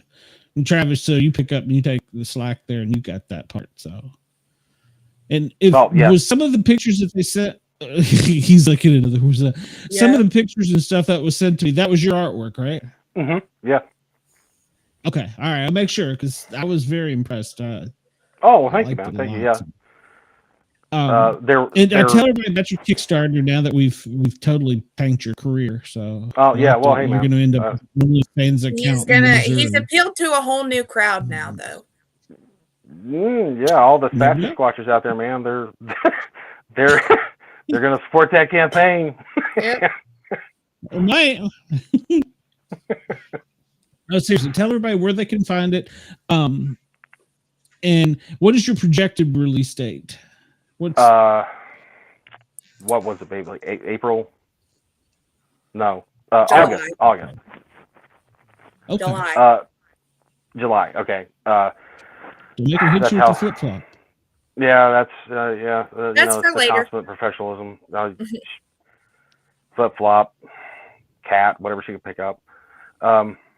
But well, then I'll take care of this part then. So you can check out the Kickstarter. We've got the Kickstarter link posted anywhere, but if you go into Kickstarter and type in Death Rain, it's the very first one that pops up, Death Rain Guyana.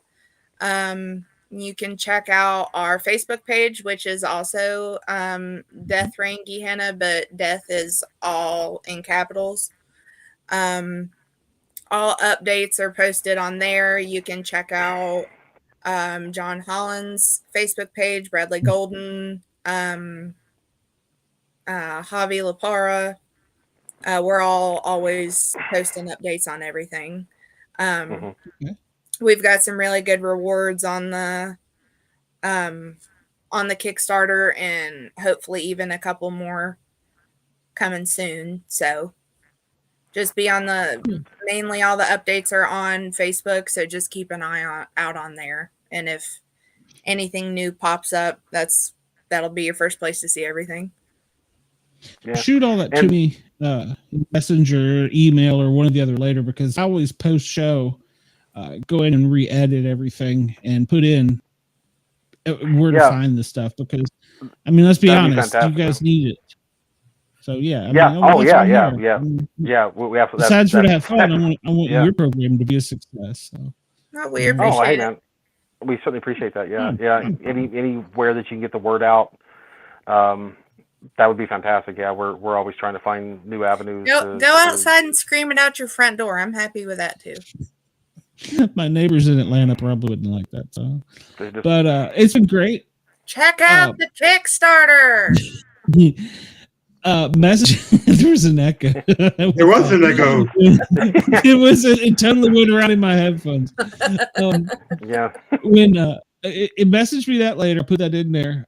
And if you're serious, I will send you a link. One of you, both of you, Saturday. Sure. Maybe you should pop the top off and drink and sit around and BS with us and stay for 5 minutes. Or I'll pop the top off a bottle of wine and have a good time. I'll bring the weed. Okay, there you go. I didn't say what bag I had. I didn't say what other bag I had in the back of the car. So, for the public information, it's legal. We're warnings. Yeah, and I am a licensed recipient. Yeah, we'll all sit together and come up with the story for Sassy Squatch. Oh, I got ideas. Okay, got ideas? Write it down. Write it down. Push it down, man. I am really afraid. I will shoot you my email. We will talk. We will make it happen. Get something strange in my email and be like, "What is this?" Don't open it. Too late. Oh shit! Just don't let me. God, these pictures are so graphic. Whoa, God. Oh yeah. Well, hold on. Let me just do this real quick. Let me talk about real quick first. Next week, I've forgot who we got come on. Y'all got me so sidetracked here. Let me pull my calendar up here. We have coming up next week. Maybe we're going on a comic book run where we've got several people that are coming on talking about their stuff. Next week we have Mark Bateman or NK Bateman. He grew up in Vermont and has some unique stories to tell. And then after that, is it really that week? Oh, this is great. I have Robin Williams next week. So make sure to tune in the 10 o'clock hour. I have Robin Williams. Shut up, Warren. I texted him. We talked. I got Robin Williams. I believe you. You should. Bobby won't show up because he doesn't believe it. He doesn't want to be embarrassed. He doesn't want his podcast ruined by mine. Funny, I'm on Yerg's Radio, WDJY, and I don't know, some other damn places. Probably won't be for long, but hey, whatever. So it's been a great show. You two don't run off anywhere yet. I'm going to kill the feed here in a second. Okay. If you have any questions, drop me a message. You can always go over to the Facebook site or Facebook group, leave me a message, or you can find me on speakpipe.com/Sportcat or the show and send a voicemail. We might get you on here. Tuesdays and Thursdays, I pretend to be a real DJ and play rock and roll music on the Thinline Rock Station. You can download their app or go to thinlinerockstation.com. Of course, after tonight, they may not. But Tuesdays and Thursdays, noon to 2, you can find me there. Otherwise, everyone have a great evening. Thank you for watching. It's been a long show tonight. We will see you soon. Peace.